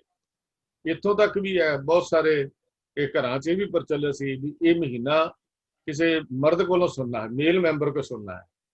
ਜੇ ਇਸਤਰੀ ਕੋਲੋਂ ਸੁਣ ਲਿਆ ਤਾਂ ਮਹੀਨਾ ਚੰਗਾ ਨਹੀਂ ਲੰਘਣਾ। ਜਦ ਕਿ ਗੁਰੂ ਨਾਨਕ ਪਾਤਸ਼ਾਹ ਦੀ ਬਾਣੀ ਜਿਹੜੀ ਹੈ ਉਹਨੇ ਕਿਤੇ ਵੀ ਇਹ ਗੱਲ ਜਿਹੜੀ ਹੈ ਇਹ ਸਾਨੂੰ ਨਹੀਂ ਸਮਝਾਈ। ਅਸਲ ਗੱਲ ਹੈ ਕਿ ਮਨੁੱਖ ਤਾਂ ਰੱਬ ਦੀ ਜੋਤ ਹੈ। ਹਰ ਦਿਨ ਲਈ ਇਹਦਾ ਇੱਕੋ ਜਿਹਾ ਹੈ, ਭਾਗਾਂ ਵਾਲਾ ਦਿਨ ਹੈ। ਤਾਂ ਭਾਗਾਂ ਵਾਲਾ ਦਿਨ ਕਿਹੜਾ ਹੈ? ਜਦੋਂ ਪਰਮੇਸ਼ਰ ਦਾ ਨਾਮ ਯਾਦ ਆ ਜਾਏ। ਕਿਸੇ ਖਾਸ ਦਿਹਾੜੇ ਤੇ ਨਹੀਂ, ਕਿਸੇ ਖਾਸ ਅਵਸਰ ਤੇ ਨਹੀਂ, ਜਾਂ ਕਿਸੇ ਗੁਰਪੁਰਬ ਤੇ ਵੀ ਨਹੀਂ, ਸਗੋਂ ਇਹ ਉਹੀ ਦਿਨ ਭਾਗਾਂ ਵਾਲਾ ਦਿਨ ਹੈ ਜਿਸ ਦਿਨ ਗੁਰੂ ਸਾਡੇ ਮਨ 'ਚ ਆ ਜਾਏ। ਅਸੀਂ ਰੋਜ਼ ਸਵੇਰੇ ਉੱਠ ਕੇ ਅਰਦਾਸ ਕਰਦੇ ਹਾਂ, ਸਵੇਰੇ ਸ਼ਾਮ ਸਾਡੀ ਅਰਦਾਸ ਹੈ ਵੀ ਸਹੀ ਪਿਆਰੇ ਮੇਲ ਜਿਨ੍ਹਾਂ ਮਿਲਿਆ ਤੇਰਾ ਨਾਮ ਚਿਤ ਆਵੇ। ਇਹਦਾ ਕੀ ਮਤਲਬ ਹੈ? ਇਹਦਾ ਮਤਲਬ ਇਹੀ ਹੈ ਵੀ ਅਸੀਂ ਉਹ ਗੁਰੂ ਦੇ ਨਾਲ ਗੁਰੂ ਕਰਦੇ ਆਪਣੀ ਜ਼ਿੰਦਗੀ ਨੂੰ ਜਿਉਣਾ। ਹੁਣ ਦੇਖੋ, ਨਿਜ ਕੇਵਲ ਕਹਿਣ ਦੀਆਂ ਗੱਲਾਂ ਨਹੀਂ ਹਨ, ਪ੍ਰੈਕਟੀਕਲ ਤੌਰ ਤੇ ਮੈਂ ਕੁਝ ਉਦਾਹਰਨਾਂ ਤੁਹਾਨੂੰ ਦਿੰਦਾ। ਸੰਗਰਾਂਦ ਵਾਲੇ ਦਿਨ ਜਾ ਕੇ ਗੁਰਦੁਆਰੇ ਵੇਖੀਏ ਤਾਂ ਸ਼ਰਧਾਲੂਆਂ ਨੂੰ, ਜਿੰਨੇ ਵੀ ਉੱਥੇ ਪਹੁੰਚਦੇ ਆ ਗੁਰੂ ਪਿਆਰੇ ਦੇ ਸ਼ਰਧਾਲੂ ਕਹਿ ਲਈਏ, ਇਹੋ ਹੀ ਤਾਂ ਹੁੰਦੀ ਆ ਕਿ ਅੱਜ ਮਹੀਨੇ ਵਾਲਾ ਸ਼ਬਦ ਸੁਣਾਇਆ ਜਾਏ। ਹਾਲਾਂਕਿ ਸਾਰੀ ਬਾਣੀ ਵਿੱਚ ਪਰਮਾਤਮਾ ਦੀ ਸਿਫਤ ਸਲਾਹ ਕੀਤੀ ਗਈ ਹੈ, ਕਿਤੇ ਹੋਰ ਨਹੀਂ ਬਾਣੀ 'ਚ ਕੁਝ ਕੀਤਾ ਗਿਆ। ਜ਼ਿੰਦਗੀ ਦੀ ਰਹਿਬਰੀ ਸਾਰੀ ਬਾਣੀ ਕਰਦੇ ਇੱਕੋ ਹੀ ਦਰਜਾ ਰੱਖਦੀ ਹੈ। ਪਰ ਸੰਗਰਾਂਦ ਦੇ ਵਹਿਮ ਵਿੱਚ ਬਾਣੀ ਬਾਣੀ 'ਚ ਫਰਕ ਸਮਝਿਆ ਜਾਂਦਾ ਹੈ। ਅਸਲ ਨੀਅਤ ਬਾਣੀ ਸੁਣਨ ਦੀ ਹੁੰਦੀ ਨਹੀਂ, ਸਿਰਫ ਮਹੀਨਾ ਸੁਣਨ ਦੀ ਹੁੰਦੀ ਹੈ। ਨੀਅਤ ਬਾਣੀ ਸੁਣਨ ਦੀ ਨਹੀਂ ਹੁੰਦੀ। ਜੇ ਅਸਲੀ ਨੀਅਤ ਜਿਹੜੀ ਆ ਉਹ ਮਹੀਨਾ ਸੁਣਨ ਦੀ ਹੁੰਦੀ ਹੈ। ਦਰਬਾਰ ਸਾਹਿਬ ਕਦੀ ਜਾ ਕੇ ਵੇਖੋ ਤੁਸੀਂ, ਜਿਹੜਾ ਕੇਂਦਰੀ ਸਥਾਨ ਜਿਹਨੂੰ ਅਸੀਂ ਕਹਿੰਦੇ ਆ ਵੀ ਸੰਗਰਾਂਦ ਵੇਲੇ ਦਿਨ ਜਾ ਕੇ ਕਦੀ ਉੱਥੇ ਵੇਖੀ, ਬੜੀ ਹੈਰਾਨੀ ਜਿਹੀ ਇੱਕ ਅਚਰਜ ਦੀ ਖੇਡ ਜੀ ਉੱਥੇ ਵਰਤਦੀ ਹੈ। ਆਸਾ ਕੀ ਵਾਰ ਦੀ ਕੀਰਤਨ ਦੀ ਸਮਾਪਤੀ ਤੇ ਜਦੋਂ 12 ਮਾਹ ਵਿੱਚ ਮਹੀਨਾ ਸੁਣਾਉਣਾ ਸ਼ੁਰੂ ਕੀਤਾ ਜਾਂਦਾ ਤਾਂ ਸ਼ੁਰੂ ਦੇ ਵਿੱਚ ਹੀ ਲਫ਼ਜ਼ ਸੁਣ ਕੇ ਜੇਠ ਹਾੜ ਵਿਸਾਖ ਜੋ ਸੁਣ ਕੇ ਜਿਹੜੀਆਂ ਸੰਗਤਾਂ ਨੇ ਉਹ ਵਾਹਿਗੁਰੂ ਵਾਹਿਗੁਰੂ ਕਰਦੀਆਂ ਉੱਥੋਂ ਉੱਠ ਕੇ ਤੁਰ ਪੈਂਦੀਆਂ ਨੇ। ਉਹਨਾਂ ਨੂੰ ਬਾਕੀ ਮਹੀਨਾ ਸੁਣਨ ਦੀ ਵੀ ਲੋੜ ਨਹੀਂ ਸਮਝਦੇ ਵੀ ਬਾਕੀ ਗੁਰੂ ਪਾਤਸ਼ਾਹ ਨੇ ਇਸ ਮਹੀਨੇ 'ਚ ਕਿਹਾ ਕੀ ਹੈ, ਇਹ ਵੀ ਸਮਝਣ ਦੀ ਲੋੜ ਨਹੀਂ ਪੈਂਦੀ। ਇਹ ਹਾਲਤ ਸਾਡੇ ਕੇਂਦਰੀ ਸਥਾਨਾਂ ਤੇ ਹੈ। ਅਸਲ ਵਿੱਚ ਇੱਕ ਦੁਕਾਨਦਾਰੀ ਹੈ। ਇਹ ਦੇਹਧਾਰੀ ਬਾਬਿਆਂ ਨੇ, ਪਖੰਡੀਆਂ ਨੇ ਇਹਨੂੰ ਦਿਨ ਨੂੰ ਜ਼ਿਆਦਾ ਪ੍ਰਚਲਿਤ ਕਰਕੇ ਗੁਰਪੁਰਬਾਂ ਨੂੰ ਪਿੱਛੇ ਪਾ ਦਿੱਤਾ। ਔਰ ਗੁਰੂ ਪਾਤਸ਼ਾਹ ਦੇ ਗੁਰਦੁਆਰੇ ਦਿਹਾੜੇ ਨਹੀਂ ਮਨਾਏ ਜਾਂਦੇ, ਇਹਨਾਂ ਨੂੰ ਚੇਚੇ ਤੌਰ ਤੇ ਮਨਾਇਆ ਜਾਂਦਾ। ਤੇ ਇਹਦੇ ਵਿੱਚੋਂ ਆਪਣਾ ਹਲਵਾ ਮਾਂਡਾ ਜਾਂ ਮਾਇਆ ਇਕੱਠੀ ਕਰਨ ਦਾ ਢੰਗ ਜਿਹੜਾ ਸੀ ਬਣ ਗਿਆ। ਇੱਥੋਂ ਤੱਕ ਜਿਹੜੇ ਪ੍ਰਾਈਵੇਟ ਬੀੜਾਂ ਦੇ ਛਾਪੇ ਛਾਪਦੇ ਸੀ, ਉਹਨਾਂ ਨੇ ਵੀ ਇਸ 12 ਮਾਹ ਵਾਲੇ ਨੂੰ ਵੱਖਰਾ ਜਿਹਾ ਹਾਸ਼ੀਆ ਲਾ ਕੇ ਛਾਪ ਦਿੱਤਾ ਵੀ ਇਹਦੀ ਜਿੱਦਾਂ ਖਾਸ ਮਹਾਨਤਾ ਹੁੰਦੀ ਹੈ। ਇਹ ਸੂਰਜ ਦੀ ਜਿਹੜੀ ਪੂਜਾ ਸੀ ਉਹ ਭੂਲ ਵਿੱਚ ਹੀ ਸਾਡੇ ਅੰਦਰ ਆ ਕੇ ਵੜ ਗਈ। ਹੁਣ ਜਦ ਕਿ ਗੁਰੂ ਪਾਤਸ਼ਾਹ ਨੂੰ ਅਸੀਂ ਪੁੱਛੀਏ, ਗੁਰੂ ਪਾਤਸ਼ਾਹ ਜੀ ਤੁਹਾਡਾ ਕੀ ਵਿਚਾਰ ਹੈ, ਤਾਂ ਸਤਿਗੁਰੂ ਕਹਿੰਦੇ ਨੇ ਬੇ 10 ਮਾਹ ਰੁੱਤੀ ਥਿੱਤੀ ਵਾਰ ਭਲੇ। ਬੇ ਦਾ ਅਰਥ 2 ਤੇ 10 ਦਾ ਅਰਥ 10, 10 ਜਮਾ 2 12, 12 ਮਹੀਨੇ। ਬੇ 10 ਮਾਹ ਰੁੱਤੀ ਥਿੱਤੀ ਵਾਰ ਭਲੇ ਕਿਹੜੇ? ਫਿਰ ਕਹਿੰਦੇ ਨੇ ਘੜੀ ਮੂਰਤ ਪਲ ਸਾਚੇ ਆਏ ਸਹਿਜ ਮਿਲੇ। ਅਸਲ ਕਹਾਣੀ ਇਹ ਹੈ ਜਿਹੜੀ 12 ਮਾਹ ਦੇ ਵਿੱਚ ਗੁਰੂ ਨਾਨਕ ਪਾਤਸ਼ਾਹ ਨੇ ਦੱਸੀ, ਸਾਰੇ ਮਹੀਨਿਆਂ ਦੀ ਵਿਆਖਿਆ ਕਰਕੇ ਵੀ ਲੋਕ ਇਹ ਕਹਿੰਦੇ ਆ, ਲੇਕਿਨ ਸਾਡਾ ਜਿਹੜਾ ਮਕਸਦ ਹੈ ਉਹ ਇਹ ਹੈ। ਸਾਰੀ ਬਾਣੀ ਦੇ ਵਿੱਚ ਗੁਰੂ ਨਾਨਕ ਪਾਤਸ਼ਾਹ ਨੇ ਭਾਵੇਂ ਉਹ ਮਹੀਨੇ ਦਾ ਨਾਮ ਵਰਤ ਕੇ ਕੀਤਾ, ਜਿਵੇਂ ਪੱਟੀ ਦੇ ਵਿੱਚ ਅਸੀਂ ਹੁਣ ਅੱਜ ਕੱਲ੍ਹ ਓਂਕਾਰ ਦੀ ਬਾਣੀ ਪੜ੍ਹਦੇ ਹਾਂ, ਤਾਂ ਉੱਥੇ ਪੰਜਾਬੀ ਦੇ ਪਹਿਲੇ ਸ਼ਬਦਾਂ ਨੂੰ ਵਰਤ ਕੇ ਗੁਰੂ ਪਾਤਸ਼ਾਹ ਨੇ ਬਾਣੀ ਉਚਾਰਨ ਕੀਤੀ। ਇਹਦਾ ਮਤਲਬ ਉਹਨਾਂ ਸ਼ਬਦਾਂ ਦੀ ਮਹਾਨਤਾ ਨਹੀਂ ਹੈ, ਲੇਕਿਨ ਉਹਨਾਂ ਸ਼ਬਦਾਂ ਦੇ ਨਾਲ ਕਰਨਾ ਕੀ ਹੈ ਉਹਦੀ ਮਹਾਨਤਾ ਸੀ। ਤਾਂ 12 ਮਹੀਨਿਆਂ ਦੇ ਵਿੱਚ ਜਿਹੜੀ ਮਹਾਨਤਾ ਗੁਰੂ ਪਾਤਸ਼ਾਹ ਨੇ ਦੱਸੀ, ਉਹ ਗੁਰੂ ਅਰਜਨ ਸਾਹਿਬ ਜੀ ਨੇ ਉਹਨੂੰ ਇਹ ਗੱਲ ਕਹੀ, ਮਾਹ ਦਿਵਸ ਮੂਰਤ ਭਲੇ ਜਿਸ ਕੋ ਨਦਰ ਕਰੇ, ਨਾਨਕ ਮੰਗਿਆ ਦਰਸ਼ਦਾਨ ਕਿਰਪਾ ਕਰੋ ਹਰੇ। ਦਰਸ਼ਨਾਂ ਦਾ ਦਾਨ ਮੰਗਿਆ ਗੁਰੂ ਨਾਨਕ ਪਾਤਸ਼ਾਹ ਨੇ ਮੰਗਿਆ। ਤਾਂ ਹੁਣ ਇੱਥੇ ਕਿਤੇ ਵੀ ਹੁਣ ਕਿਉਂ ਸੁਣਾਇਆ ਜਾਂਦਾ ਚੇਚੇ ਤੌਰ ਤੇ? ਪਹਿਲੀ ਗੱਲ, ਸੰਗਰਾਂਦ ਮਨਾਉਣਾ ਹੀ ਮਨਮਤ ਹੈ। ਜਿਹੜੀ ਦੂਜੀ ਗੱਲ, ਫਿਰ ਸਪੈਸ਼ਲ ਉਸ ਨੂੰ ਮਹੀਨੇ ਨੂੰ ਦੁਬਾਰਾ ਸੁਣਨਾ, ਇਹਦਾ ਮਤਲਬ ਸਾਡੇ ਅੰਦਰ ਵਹਿਮ ਤੇ ਸਾਡੇ ਅੰਦਰ ਉਹੀ ਪਖੰਡ ਤੇ ਉਹੀ ਭਰਮ ਜਿਹੜੇ ਦੂਜੇ ਸਮਾਜ ਵਿੱਚ ਸੀ, ਬਹੁ ਗਿਣਤੀ ਦੇ ਅਸਰ ਕਰਕੇ ਅਸੀਂ ਵੀ ਭੋਲੇ ਹੀ ਸੂਰਜ ਦੀ ਪੂਜਾ ਨੂੰ ਕਰੀ ਤੁਰੇ ਜਾਂਦੇ ਹਾਂ। ਤੇ ਸਾਨੂੰ ਸਾਵਧਾਨ ਹੋਣ ਦੀ ਲੋੜ ਹੈ। ਕੋਈ ਵਿਸ਼ੇਸ਼ ਦਿਹਾੜਾ ਮਹਾਨਤਾ ਨਹੀਂ ਰੱਖਦਾ, ਸਗੋਂ ਸਾਡੇ ਲਈ ਗੁਰੂ ਪਾਤਸ਼ਾਹ ਦੇ ਗੁਰਪੁਰਬ, ਉਹਨਾਂ ਦੇ ਆਗਮਨ ਪੁਰਬ, ਉਹਨਾਂ ਦੇ ਜੋਤੀ ਜੋਤ ਪੁਰਬ, ਉਹਨਾਂ ਦੇ ਗੁਰਗੱਦੀ ਪੁਰਬ, ਬਾਕੀ ਸਿੱਖ ਸਰਦਾਰਾਂ ਦੇ, ਸਿੱਖ ਸ਼ਹੀਦਾਂ ਦੇ, ਉਹਨਾਂ ਦੇ ਦਿਹਾੜੇ ਜਿਹੜੇ ਉਹ ਸਾਨੂੰ ਮਨਾਉਣ ਦੀ ਲੋੜ ਹੈ। ਸੰਗਰਾਂਦ ਤੋਂ ਆਪਣਾ ਖਹਿੜਾ ਛੁਡਾ ਕੇ ਤੇ ਆਪਣੇ ਸਿੱਖਾਂ ਦਾ ਨਿਆਰਾ ਪੰਜੜਾ ਨੂੰ ਕਾਇਮ ਰੱਖਣ ਦੀ ਲੋੜ ਹੈ। ਹੋਈਆਂ ਭੁੱਲਾਂ ਦੀ ਖਿਮਾ। ਵਾਹਿਗੁਰੂ ਜੀ ਕਾ ਖਾਲਸਾ, ਵਾਹਿਗੁਰੂ ਜੀ ਕੀ ਫਤਿਹ। ਵਾਹਿਗੁਰੂ ਜੀ ਕੀ ਫਤਿਹ। तो ਵੀਰ ਅਜੀਤ ਸਿੰਘ ਜੀ ਨੇ ਇਹ ਬੜੇ ਵਿਸਥਾਰ ਦੇ ਨਾਲ ਸਾਨੂੰ ਇਹ ਦੱਸਿਆ। ਤੋ ਨਕਸ਼ਲ ਇਹੀ ਹੈ ਵੀ ਸਵਾਏ ਇਹਦੇ ਕਿ ਸਾਡੇ ਮਨ 'ਚ ਕੋਈ ਵਹਿਮ ਪੈ, ਹੋਰ ਇਸ ਤੋਂ ਇਲਾਵਾ ਕੋਈ ਬਹੁਤੀ ਮਹੱਤਤਾ ਨਹੀਂ ਹੈ। ਇਹ ਵਹਿਮ ਹੈ ਤੇ ਵਹਿਮ ਭਰਮਾਂ ਤੋਂ ਗੁਰੂ ਨਾਨਕ ਸਾਹਿਬ ਜੀ ਨੇ ਸਾਨੂੰ ਕੱਢਿਆ ਸੀ। ਅਸੀਂ ਮੋੜ ਕੇ ਉਸੇ ਵਿੱਚ ਫਸੇ ਜਾ ਰਹੇ ਹਾਂ, ਕਦੀ ਕਿਸੇ ਸ਼ਕਲ ਵਿੱਚ, ਕਦੀ ਕਿਸੇ ਸ਼ਕਲ ਵਿੱਚ। ਲੋੜ ਹੈ ਬਾਣੀ ਨੂੰ ਚੰਗੀ ਤਰ੍ਹਾਂ ਸਮਝ ਕੇ ਆਪਣੇ ਜੀਵਨ 'ਚ ਲਾਗੂ ਕਰਨ ਦੀ। ਸਭ ਸੇ ਉੱਪਰ ਗੁਰਸ਼ਬਦ ਵਿਚਾਰ ਮਹਾਰਾਜ ਨੇ ਬਾਣੀ 'ਚ ਵਿਖੇ। ਸੋ ਇਸ ਕਰਕੇ ਸਾਨੂੰ ਕਿਸੇ ਸੁਣੀਆਂ ਸੁਣਾਈਆਂ ਜਾਂ ਪ੍ਰਚਲਿਤ ਵਹਿਮ ਭਰਮਾਂ ਜਾਂ ਇਹੋ ਜਿਹੀਆਂ ਗੱਲਾਂ ਵੱਲ ਧਿਆਨ ਨਹੀਂ ਦੇਣਾ ਚਾਹੀਦਾ। ਦੇਖੋ ਹੁਣ 21ਵੀਂ ਸਦੀ ਹੈ, ਤਕਰੀਬਨ ਸਾਰੇ ਪੜ੍ਹੇ ਲਿਖੇ ਨੇ ਹੁਣ ਸੰਗਤਾਂ, ਤੇ ਜੇ ਅੱਜ ਵੀ ਅਸੀਂ ਇਹ ਬਾਣੀ ਸਮਝਣ ਤੋਂ ਬਾਅਦ ਵੀ ਉਹਨਾਂ ਕੰਮਾਂ ਮਗਰ ਜਾਵਾਂਗੇ ਤਾਂ ਫਿਰ ਤਾਂ ਰੱਬ ਹੀ ਰਾਖਾ ਹੈ। ਮੈਂ ਪਿੱਛੇ ਜਿਹੇ ਇੱਕ ਬੇਨਤੀ ਕੀਤੀ ਸੀ ਕਿ ਵਹਿਮ ਪਾਉਣਾ ਬੜਾ ਸੌਖਾ ਹੈ, ਕੱਢਣਾ ਬੜਾ ਔਖਾ ਹੈ। ਮਾੜੀ ਗੱਲ ਕੋਈ ਕਿਸੇ ਨੂੰ ਕਹਿ ਦਿਓ, ਵਹਿਮ ਪੈ ਜਾਂਦਾ ਹੈ। ਉਸ ਤੋਂ ਬਾਅਦ ਜਿਸ ਨੇ ਗੱਲ ਕਹੀ ਹੁੰਦੀ ਹੈ, ਅਗਰ ਉਹ ਵੀ ਕੋਸ਼ਿਸ਼ ਕਰੇ ਕਹਿਣ ਦੀ ਕਿ ਮੈਂ ਤੈਨੂੰ ਐਵੇਂ ਕਿਹਾ ਸੀ, ਵਹਿਮ ਫਿਰ ਵੀ ਨਹੀਂ ਨਿਕਲਦਾ।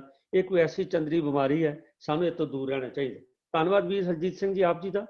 ਤੋ ਆਓ ਸਾਧ ਸੰਗਤ, ਅਗਲਾ ਜੋ ਸਾਡੇ ਕੋਲ ਸਵਾਲ ਆਇਆ ਡਾਕਟਰ ਸੁੰਦਰ ਸਿੰਘ ਜੀ ਵੱਲੋਂ ਕਿ ਆਸਾ ਕੀ ਵਾਰ ਦੀ ਜਿਹੜੀ 12ਵੀਂ ਪੌੜੀ ਹੈ ਉਹਦੇ ਨਾਲ 5 ਸ਼ਲੋਕ ਨੇ, ਪਰ ਪ੍ਰੋਫੈਸਰ ਸਾਹਿਬ ਸਿੰਘ ਨੇ ਜਿਹੜੀ ਆਪਣਾ ਦਰਪਣ ਲਿਖਿਆ ਹੈ ਉਹਦੇ ਵਿੱਚ ਉਹਨਾਂ ਨੇ ਸਮਰੀ ਦੇ ਵਿੱਚ 4 ਸ਼ਲੋਕ ਲਫ਼ਜ਼ ਕਰਕੇ ਲਿਖਿਆ ਹੈ, ਜਿਹੜਾ ਥੋੜਾ ਜਿਹਾ ਕਨਫਿਊਜ਼ਨ ਪੈਦਾ ਹੋ ਰਿਹਾ। ਤਾਂ ਮੈਂ ਬੇਨਤੀ ਕਰ ਰਿਹਾ ਵੀਰ MP ਸਿੰਘ ਜੀ ਨੂੰ ਵੀ ਇਹਦੇ ਬਾਰੇ ਸਾਨੂੰ ਥੋੜਾ ਚਾਨਣਾ ਪਾ ਦਿਓ। ਵੀਰ MP ਸਿੰਘ ਜੀ। ਵਾਹਿਗੁਰੂ ਜੀ ਕਾ ਖਾਲਸਾ, ਵਾਹਿਗੁਰੂ ਜੀ ਕੀ ਫਤਿਹ। तो इस सवाल के संबंध ਵਿੱਚ ਬੇਨਤੀ ਹੈ ਕਿ ਗੁਰੂ ਗ੍ਰੰਥ ਸਾਹਿਬ ਦਰਪਣ ਦੇ ਵਿੱਚ ਜੋ ਪ੍ਰੋਫੈਸਰ ਸਾਹਿਬ ਸਿੰਘ ਜੀ ਨੇ ਅੰਕਾਂ ਦੀ ਗਿਣਤੀ ਲਿਖੀ ਹੈ, ਉਹਨਾਂ ਦਾ ਆਪਸ ਵਿੱਚ ਹੀ ਕਨਫਿਊਜ਼ਨ ਹੈ। ਜਿੱਥੇ ਮੂਲ ਪਾਠ ਹੈ ਉੱਥੇ ਤਾਂ ਉਹਨਾਂ ਨੇ ਗਿਣਤੀ ਸ਼ਲੋਕਾਂ ਦੀ 5 ਲਿਖੀ ਹੈ, ਤੇ ਜਿੱਥੇ ਉਹਨਾਂ ਨੇ ਅਰਥ ਕੀਤੇ ਨੇ ਥੱਲੇ ਇੱਕ ਇੱਕ ਸ਼ਲੋਕ ਦੇ, ਤਾਂ ਉੱਥੇ ਸ਼ਲੋਕਾਂ ਦੀ ਗਿਣਤੀ 4 ਹੈ। ਪਰ ਫਿਰ ਮੈਂ ਕੰਪੈਰੀਜ਼ਨ ਵਾਸਤੇ ਜੋ ਸ਼੍ਰੋਮਣੀ ਗੁਰਦੁਆਰਾ ਪ੍ਰਬੰਧਕ ਕਮੇਟੀ ਦੀ ਛਪੀ ਹੋਈ ਸ਼ਬਦਾਰਥ ਦੀ ਸੈਂਚੀਆਂ ਨੇ, ਉਹਨਾਂ ਵਿੱਚੋਂ ਦੇਖਿਆ ਤੇ ਉਹ ਮੈਂ ਹੁਣ ਸਕਰੀਨ ਦੇ ਉੱਤੇ ਆਪ ਜੀ ਅੱਗੇ ਡਿਸਪਲੇ ਵੀ ਕਰਵਾ ਰਿਹਾ ਹਾਂ। ਉਹ 11 ਨੰਬਰ ਜਿੱਥੇ ਅੰਕ ਹੈ, ਉਸ ਤੋਂ ਬਾਅਦ ਸ਼ਲੋਕ ਮਹਲਾ ਪਹਿਲਾ ਦੁੱਖ ਦਾਰੂ ਸੁਖ ਰੋਗ ਪਿਆ ਜਿਹੜਾ ਸ਼ਲੋਕ ਹੈ, ਇਸ ਦੇ ਬਾਅਦ ਇਹਦਾ ਜੋ ਪਹਿਲਾ ਸ਼ਲੋਕ ਖਤਮ ਹੁੰਦਾ ਹੈ ਉੱਥੇ ਇੱਕ ਅੰਗ ਲੱਗਾ ਹੋਇਆ ਹੈ। ਉਸ ਤੋਂ ਬਾਅਦ ਫਿਰ ਰਾਓ ਦੀ ਪੰਕਤੀ ਹੈ, ਬਲਿਹਾਰੀ ਕੁਦਰਤ ਵਸਿਆ ਤੇਰਾ ਅੰਤ ਨਾ ਜਾਈ ਲਖਿਆ। ਉਸ ਤੋਂ ਬਾਅਦ ਫਿਰ ਅੰਕ ਇੱਕ ਹੈ ਤੇ ਨਾਲ ਰਾਓ ਲਿਖਿਆ ਹੋਇਆ ਹੈ। ਉਸ ਤੋਂ ਅੱਗੋਂ ਇਸੇ ਸ਼ਲੋਕ ਦਾ ਜੋ ਬਾਕੀ ਹਿੱਸਾ ਹੈ, ਜਾਤ ਮੈਂ ਜੋਤ ਜੋਤ ਮੈਂ ਜਾਤਾ ਅਕਾਲ ਕਲਾ ਭਰਪੂਰ ਰਿਹਾ, ਤੇ ਅਖੀਰ ਤੱਕ ਖਤਮ ਹੁੰਦਾ ਕੋ ਨਾਨਕ ਕਰਤੇ ਕੀਆਂ ਬਾਤਾਂ ਜੋ ਕੁਝ ਕਰਨਾ ਸੋ ਕਰ ਰਿਹਾ। ਇੱਥੇ ਅੰਕ 2 ਲਿਖਿਆ ਹੋਇਆ ਹੈ। ਇਸੇ ਤਰ੍ਹਾਂ ਫਿਰ ਜਦੋਂ ਅੱਗੇ ਮਹਿਲਾ ਦੂਜੇ ਦਾ ਸ਼ਲੋਕ ਹੈ, ਉਹਦੇ ਅੱਗੇ ਅੰਕ 3 ਹੈ। ਫਿਰ ਮਹਿਲਾ ਦੂਜੇ ਦਾ ਇੱਕ ਸ਼ਲੋਕ ਹੈ ਇਹ ਕ੍ਰਿਸ਼ਨਿੰਗ ਵਾਲਾ, ਉਹਦੇ ਅੱਗੇ ਅੰਕ 4 ਹੈ। ਤੇ ਫਿਰ ਸ਼ਲੋਕ ਹੈ ਮਹਿਲਾ ਪਹਿਲਾ ਦਾ ਕੁੰਭੇ ਬੱਦਾ ਜਲ ਰਿਹਾ ਹੈ, ਔਰ ਉਹ ਜਿੱਥੇ ਖਤਮ ਹੁੰਦਾ ਉੱਥੇ ਅੰਕ ਨੰਬਰ 5 ਹੈ। ਉਸ ਤੋਂ ਅੱਗੋਂ ਜੋ 12ਵੀਂ ਪੌੜੀ ਸ਼ੁਰੂ ਹੁੰਦੀ ਹੈ। तो ये शब्दार्थ की ये स्वरूप है। गुरु ग्रंथ साहब जी की जो साढ़े पास दिल्ली गुरुद्वारा प्रबंधक कमेटी वालों छपी हुई भीड़ है, उसके अंदर भी दर्शन करके जो मैं कंपेयर किया वो भी अंकों का स्वरूप यही है, 1 तो लैके 5 तक श्लोक ते अगों पौड़ी है। पर जिस तरह प्रोफेसर साहब सिंह जी ने दर्पण दे विच लिखा है, उन्होंने श्लोकों के नाल तो अंक इहो लिखे ने, पर जिथे अर्थ लिखे ने उत्थे 4 लिखे ने। हुण नोट करने वाली गल यह है कि जिहड़ा ये पहला श्लोक है दुख दारू वाला, ਇਹਦੇ अंदर जो जिथे पहला एक अंक आंदा है उस तक्कर कोई नानक नाम की वरतों नहीं हुई। उस तो अगे फिर राहो है, जो कि आम तौर पर श्लोकों के राहो होंदे नहीं हैं। शब्दों के अंदर राहो के पदे आते हैं, तो जिथे कितने भी राहो आंदा है उन्हों का अंक हमेशा एक ही होंदा है, और वो जो मेन पदियां के अंकों की गिनती होंदी है उहदे विच उहनूं काउंट भी नहीं किया जाता। तो इस तो अगे जो 2 नंबर है वो उसे ही शब्द का दूसरा पदा करके उहदे वास्ते अंक 2 आ जाता है। पर नानक पद की वरतों जो है वो अखीर ते जाके आंदी, को नानक करते किया बातां जो कुछ करना सो कर रहा। और इस तो गल समझ चेते ये आंदी है कि भी ये दुख दारू तो लैके ते जो कुछ करना सो कर रहा था कि इको ही शब्द है। पर क्योंकि उन्हें श्लोकों के रूप के विच आसा दी वार दे नाल दर्ज होए हैं ते इन्हां दी गिनती जिहड़ी है ये वक्खो वखरे रूप विच आ गई है। इस करके गल स्पष्ट इस तो हुंदी नहीं है कि इहनूं एक शब्द गिनिया जाना चाहिए कि 2 गिने जाने चाहिए हैं। तो ये असलीयत दे विच हुण जो हस्तलिखत बीड़ा सन उन्हां दे अंदर एक्चुअल अंकां दी गिनती की है, ये तां जे हस्तलिखत बीड़ दे दर्शन करके ही उत्तों गल स्पष्ट हो सकती है। जित तक नानक मोहर छाप की गल है वो गिनीए और राहो दे पद की वरतों गिनीए, तो दुख दारू तो लैके ते जो कुछ करना सो कर रहा था इको ही शब्द महसूस होंदा है। उहदा सारे दा सबजैक्ट मैटर भी इको ही है। पर जिस तरह अंक छपे हुए हैं उहदे विच सानूं गिनती जिहड़ी है वो 5 मिलती है, तो इस करके इसे नूं सानूं मन के ते गिनती नूं 5 ही गिनना पवेगा। तो ये इसे करके ही जो दर्पण दे विच जो फिर प्रोफेसर साहब सिंह जी ने जो अर्थ लिखण वेले गिनती की है वो उन्होंने 4 की है कि उन्होंने उसनूं एक गिन लिया है, दुख दारू तो लैके जो कुछ करना सो कर रहा था। पर क्योंकि मूल रूप बीड़ के अंदर 5 तक गिनती है, इस करके मूल पाठ दे विच गिनती 5 है। तो ये इस दे बारे जानकारी है जी। वाहिगुरू जी का खालसा ਵਾਹਿਗੁਰੂ ਜੀ ਕੀ ਫਤਿਹ। की फतेह। तो ये ਜਿਹੜਾ ਸਵਾਲ ਸੀਗਾ ਇਹ ਪੈਨਲ 'ਚ ਡਿਸਕਸ ਹੋਇਆ ਸੀ ਔਰ ਜਿੱਥੋਂ ਤੱਕ ਕਲੈਰਿਟੀ ਹੋ ਸਕੀ ਹੈ। तो ਵਧੇਰੇ ਅਗਰ ਕਿਸੇ ਸੱਜਣ ਕੋਲ ਹੋਰ ਕੋਈ ਇਹਦੇ ਬਾਰੇ ਵਿਚਾਰ ਹੋਣ ਤਾਂ ਉਹ ਆਪਣੀ ਗੱਲ। ਹਾਂ ਡਾਕਟਰ ਸੁੰਦਰ ਸਿੰਘ ਜੀ ਕੁਝ ਕਹਿਣਾ ਚਾਹ ਰਹੇ। ਹਾਂਜੀ ਡਾਕਟਰ ਸਾਹਿਬ। ਅਨਮਿਊਟ ਕਰ ਲਓ ਜੀ ਆਪਣੇ ਆਪ ਨੂੰ।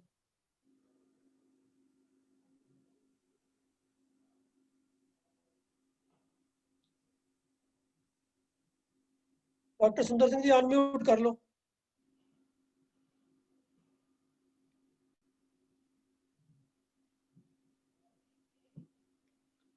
होया नहीं अनम्यूट।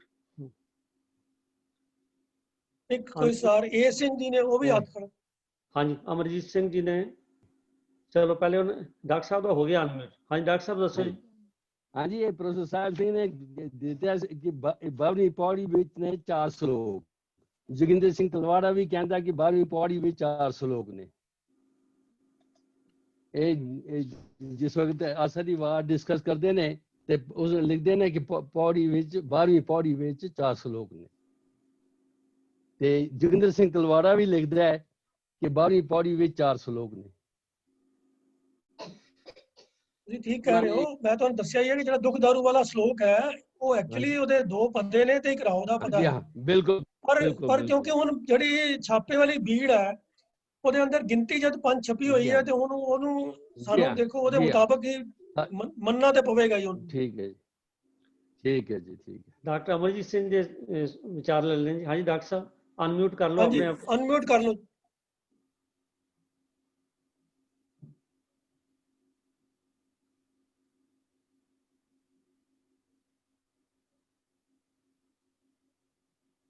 ਉਹਨਾਂ ਦਾ ਅਨਮਿਊਟ ਹੋ ਗਿਆ। ਹਾਂਜੀ ਮੇਰਾ ਇਹ ਪੁਆਇੰਟ ਸੀ ਜੀ ਕਿ ਇਹ ਜ਼ਰੂਰੀ ਨਹੀਂ ਕਿ ਨਾਨਕ ਪਦ ਐਂਡ ਕਰਦਾ ਸ਼ਬਦ ਦਾ। ਤੁਸੀਂ ਜਪਜੀ ਸਾਹਿਬ ਦੀਆਂ ਪੌੜੀਆਂ ਦੇਖ ਲਓ, ਸਾਰੀਆਂ ਪੌੜੀਆਂ ਦੇ ਵਿਚਕਾਰ ਨਾਨਕ ਨਹੀਂ ਐਂਡ ਕਰਦਾ। ਕੋਈ ਇਟਸ ਨਾਟ ਨੈਸੈਸਰੀ ਕਿ ਨਾਨਕ ਕਿਉਂਕਿ ਨਹੀਂ ਆਇਆ ਇਸ ਕਰਕੇ ਉਹ ਇੱਕ ਸ਼ਬਦ ਹੈ। ਕਿਉਂਕਿ ਤੁਸੀਂ ਜਪਜੀ ਸਾਹਿਬ ਦੇਖੋ 38 ਪੌੜੀਆਂ ਨੇ, 30 ਵਾਰੀ ਨਾਨਕ ਦਾ ਨਾਮ ਆਉਂਦਾ ਸਿਰਫ, ਵਿੱਚੋਂ ਕਈਆਂ ਪੌੜੀਆਂ ਵਿਚਕਾਰ 2 ਵਾਰੀ ਆਉਂਦਾ। ਸੋ ਇਸ ਕਰਕੇ ਇਹ that is not a criteria.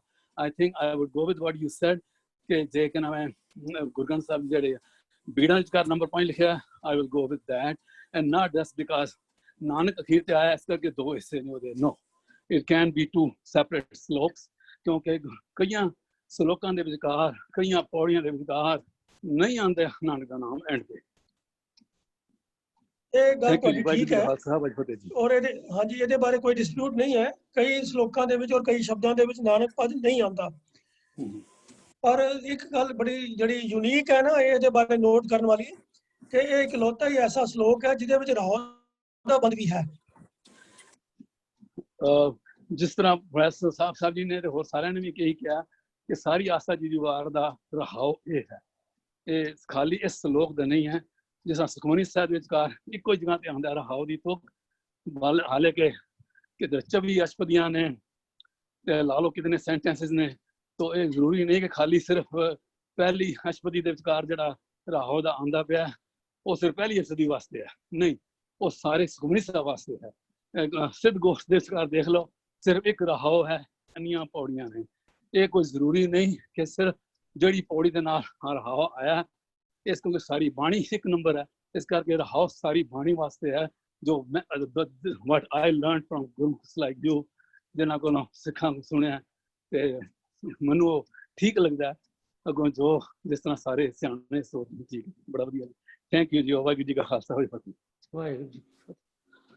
तो डॉक्टर अमरजीत सिंह जी ने भी बड़ी अच्छी इनपुट दी है। तो साथ संगत जी जो कुछ जितनी इन्फॉर्मेशन साझी हो सकी है आप नाल असी सब ने कोशिश की है जी। बाकी सतगुरु जी आप जानते हैं। तो फिर भी किसी ਨੂੰ ਹੋਰ ਐਸੀ ਅੱਗੋਂ ਫਰਦਰ ਰਿਸਰਚ ਮਿਲੇ ਤੇ ਕਿਰਪਾ ਕਰਕੇ ਉਹ ਸਾਨੂੰ ਦੱਸ ਸਕਦੇ ਹੋ ਤਾਂ ਜੇ ਸੰਗਤ ਨਾਲ ਸਾਂਝੀ ਕਰ ਲਈ। ਡਾਕਟਰ ਸਾਹਿਬ ਆਪ ਜੀ ਦਾ ਵੀ ਧੰਨਵਾਦ ਹੈ। ਅਮਰਜੀਤ ਸਿੰਘ ਜੀ ਆਪ ਜੀ ਦਾ ਵੀ ਧੰਨਵਾਦ ਹੈ ਜੀ। ਜਿਹੜੀਆਂ ਲੜੀਵਾਰ ਸਰੂਪ ਗੁਰੂ ਗ੍ਰੰਥ ਸਾਹਿਬ ਜੀ ਦੇ ਹੈਗੇ ਆ ਕਿ ਮੈਂ ਕੋਸ਼ਿਸ਼ ਕਰਾਂਗਾ ਜਿੱਥੇ ਕਿਸੇ ਦੇ ਘਰ ਮੈਂ ਫਿਲਾਡੈਲਫੀਆ ਗਿਆ ਸੀ ਉਹਨਾਂ ਦੇ ਕੋਲ ਪੁਰਾਤਨ ਸਰੂਪ ਹੈ, ਲੜੀਵਾਰ ਸਰੂਪ ਹੈ ਤੇ ਜੋ SGPC ਦਾ ਬਹੁਤ ਪੁਰਾਣਾ ਛਪਿਆ ਹੋਇਆ ਤੇ ਮੈਂ ਉਹ ਤੋਂ ਪਾਠ ਵੀ ਕੀਤਾ ਸੀ। ਕੋਸ਼ਿਸ਼ ਕਰਾਂਗਾ ਮੈਂ ਉਹਨੂੰ ਦੇਖ ਕੇ ਮਤਲਬ ਉਹਨਾਂ ਨੂੰ ਫੋਨ ਤੇ ਗੱਲ ਕਰਕੇ ਰਣਬੀਰ ਸਿੰਘ ਜੀ ਅੱਜ ਆਏ ਤਾਂ ਹੈ ਨਾ ਕੋਈ ਪਤਾ ਨਹੀਂ ਉਹ ਹੀ ਨੇ ਜਾਂ ਹੋਰ ਨੇ ਤੇ ਉਹਨਾਂ ਨਾਲ ਗੱਲ ਕਰਕੇ ਉਹਨਾਂ ਨੂੰ ਕੋਸ਼ਿਸ਼ ਕਰਾਂਗੇ ਇਹਨੂੰ ਹੋਰ ਕਲੈਰਿਟੀ ਲੈ ਲਈਏ। ਪਰ ਕਿਉਂਕਿ ਸਾਨੂੰ ਉਸ ਦਿਨ ਵੀ ਕਲੈਰਿਟੀ ਆਪਸ ਵਿੱਚ ਪੈਨਲ 'ਚ ਵੀ ਨਹੀਂ ਹੋਈ, ਤੇ ਇਸੇ ਕਰਕੇ ਕਿਉਂ ਦੋ ਜਗ੍ਹਾ ਵੱਖਰੇ ਵੱਖਰੇ ਰੂਪ ਮਿਲਦੇ ਨੇ, ਦੋਨੇ ਰੂਪ ਤੁਹਾਡੇ ਸਾਹਮਣੇ ਰੱਖ ਦਿੱਤੇ ਆ। ਅਸੀਂ ਦਾਅਵਾ ਨਹੀਂ ਕਰਦੇ ਵੀ ਉਹਦੇ 4 ਨੇ ਜਾਂ 5 ਨੇ, ਇਹ ਤਾਂ ਹੋਰ ਵਿਚਾਰ ਮੰਗਦੇ ਨੇ। ਤਾਂ ਕੋਸ਼ਿਸ਼ ਕਰਾਂਗੇ ਹੋਰ ਵਿਚਾਰ ਕਰਕੇ ਤੁਹਾਡੇ ਨਾਲ ਸਾਂਝੀ ਜਿਹੜੀ ਹੈ ਅਸੀਂ ਕਰ ਲਈਏ, ਕਿਉਂਕਿ ਇਹ ਦਾਅਵਾ ਨਹੀਂ ਹੈ ਕੋਈ, ਨਾ ਅਸੀਂ 4 ਕਹਿ ਰਹੇ ਹਾਂ ਨਾ 5 ਕਹਿ ਰਹੇ ਹਾਂ। ਹਾਲਾਂਕਿ ਜੇ ਸ਼ਬਦ ਦਾ ਸਰੂਪ ਦੇਖਦੇ ਹਾਂ ਦੁਖਦਾਰੂ ਵਾਲੇ ਦਾ ਤਾਂ ਇੱਕ ਹੀ ਲੱਗਦਾ ਹੈ ਤੇ ਉਹ 2 ਲੱਗਦੇ ਨਹੀਂ, ਪਰ ਜੇ ਅਸੀਂ ਗਿਣਤੀਆਂ ਦੇ ਮੁਤਾਬਕ ਜੋ ਲਿਖੇ ਹੋਏ ਚੱਲਦੇ ਹਾਂ ਤਾਂ 5 ਹੈ। ਇਸ ਕਰਕੇ ਇਹ ਅਸੀਂ ਇੱਥੇ ਝਗੜਾ ਨਹੀਂ ਖੜਾ ਕਰਨਾ ਚਾਹੁੰਦੇ ਵੀ ਹਾਂਜੀ 4 ਹੀ ਹੈ 5 ਹੀ ਹੈ। ਜੋ ਲਿਖਿਆ ਵੈਲ ਐਂਡ ਗੁੱਡ, ਤੇ ਉਹਦੇ ਲਈ ਹੋਰ ਖੋਜ ਦੀ ਲੋੜ ਹੈ। ਕੋਸ਼ਿਸ਼ ਕਰਾਂਗੇ ਹੋਰ ਖੋਜ ਕਰਕੇ ਵੀ ਜੇ ਸਾਨੂੰ ਮਿਲੀ ਤਾਂ ਤੁਹਾਡਾ ਵਿਚਾਰ ਸਾਂਝੇ ਕਰੀਏ। तो साध संगत जी आप अगले सवाल वाल चलते हैं। अगला सवाल जिहड़ा है वो इतिहास नाल संबंध है। देखो किसी कौम दी जिहड़ा इतिहास है वो आउण वाले फ्यूचर नूं बड़ा अगवाई करता है। इसे करके सानू अपना इतिहास चंगा बनाउण दी लोड़ है, क्योंकि जो अज दा इतिहास है वो आउण वाली जनरेशन लई वो लाइट हाउस है। तो दूजे पासे ये भी है कि कई बार इतिहास विच लिखदे आ किसी वैसटर्न इंटरस्ट करके बहुत सारा रलगड़ भी होया, खास करके साडे सिख हिस्टरी दे नाल।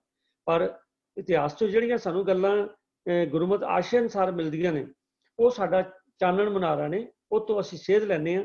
ਤੋਂ ਇਹੋ ਜਿਹਾ ਇੱਕ ਸਵਾਲ ਸਾਡੇ ਕੋਲ ਜਿਹੜਾ ਆਇਆ ਵੀ ਉਹ ਗੁਰੂ ਨਾਨਕ ਸਾਹਿਬ ਜੀ ਨੇ ਜਿਸ ਵੇਲੇ ਭਾਈ ਮਰਦਾਨਾ ਜੀ ਨੇ ਗੁਰੂ ਨਾਨਕ ਸਾਹਿਬ ਜੀ ਨੂੰ ਕਿਹਾ ਕਿ ਮੈਂ ਤੁਹਾਡੀ ਸੰਗਤ ਕਰਨੀ ਹੈ, ਤੁਹਾਡੇ ਨਾਲ ਰਹਿਣਾ, ਤਾਂ ਪਾਤਸ਼ਾਹ ਜੀ ਨੇ 3 ਸ਼ਰਤਾਂ ਭਾਈ ਮਰਦਾਨਾ ਜੀ ਨੂੰ ਦੱਸੀਆਂ ਸੀ ਕਿ ਇਹ ਸ਼ਰਤਾਂ ਦਾ ਤੁਸੀਂ ਪਾਲਣ ਕਰਨਾ ਜੇ ਤੁਸੀਂ ਸਾਡੇ ਕੋਲ ਰਹਿਣਾ। ਤੋਂ ਉਹ ਕੀ ਉਹਨਾਂ ਦਾ ਅੱਜ ਦੀ ਸਮੇਂ ਵਿੱਚ ਉਹਨਾਂ ਜਿਹੜੀਆਂ 3 ਸ਼ਰਤਾਂ ਨੇ ਸਾਡੇ ਜੀਵਨ ਤੋਂ ਉਹਦਾ ਕੀ ਅਸਰ ਪੈਂਦਾ ਹੈ, ਇਹ ਸਵਾਲ ਹੈ ਜੀ। ਤੇ ਮੈਂ ਬੇਨਤੀ ਕਰਾਂਗਾ ਵੀਰ ਮਨਮੋਹਨ ਸਿੰਘ ਜੀ ਨੂੰ ਅਨਮਿਊਟ ਕਰ ਲਓ, ਜੇ ਤੁਹਾਡਾ ਇੰਟਰਨੈਟ ਠੀਕ ਹੈ ਤੇ ਕਿਰਪਾ ਕਰਕੇ ਤੁਸੀਂ ਇਹਦਾ ਜਵਾਬ ਦੇ ਦਿਓ, ਨਹੀਂ ਤੇ ਰਿਕਾਰਡਿੰਗ ਚਲਾਈ। ਹਾਂਜੀ ਮਨਮੋਹਨ ਸਿੰਘ ਜੀ ਅਨਮਿਊਟ ਕਰ ਲਓ।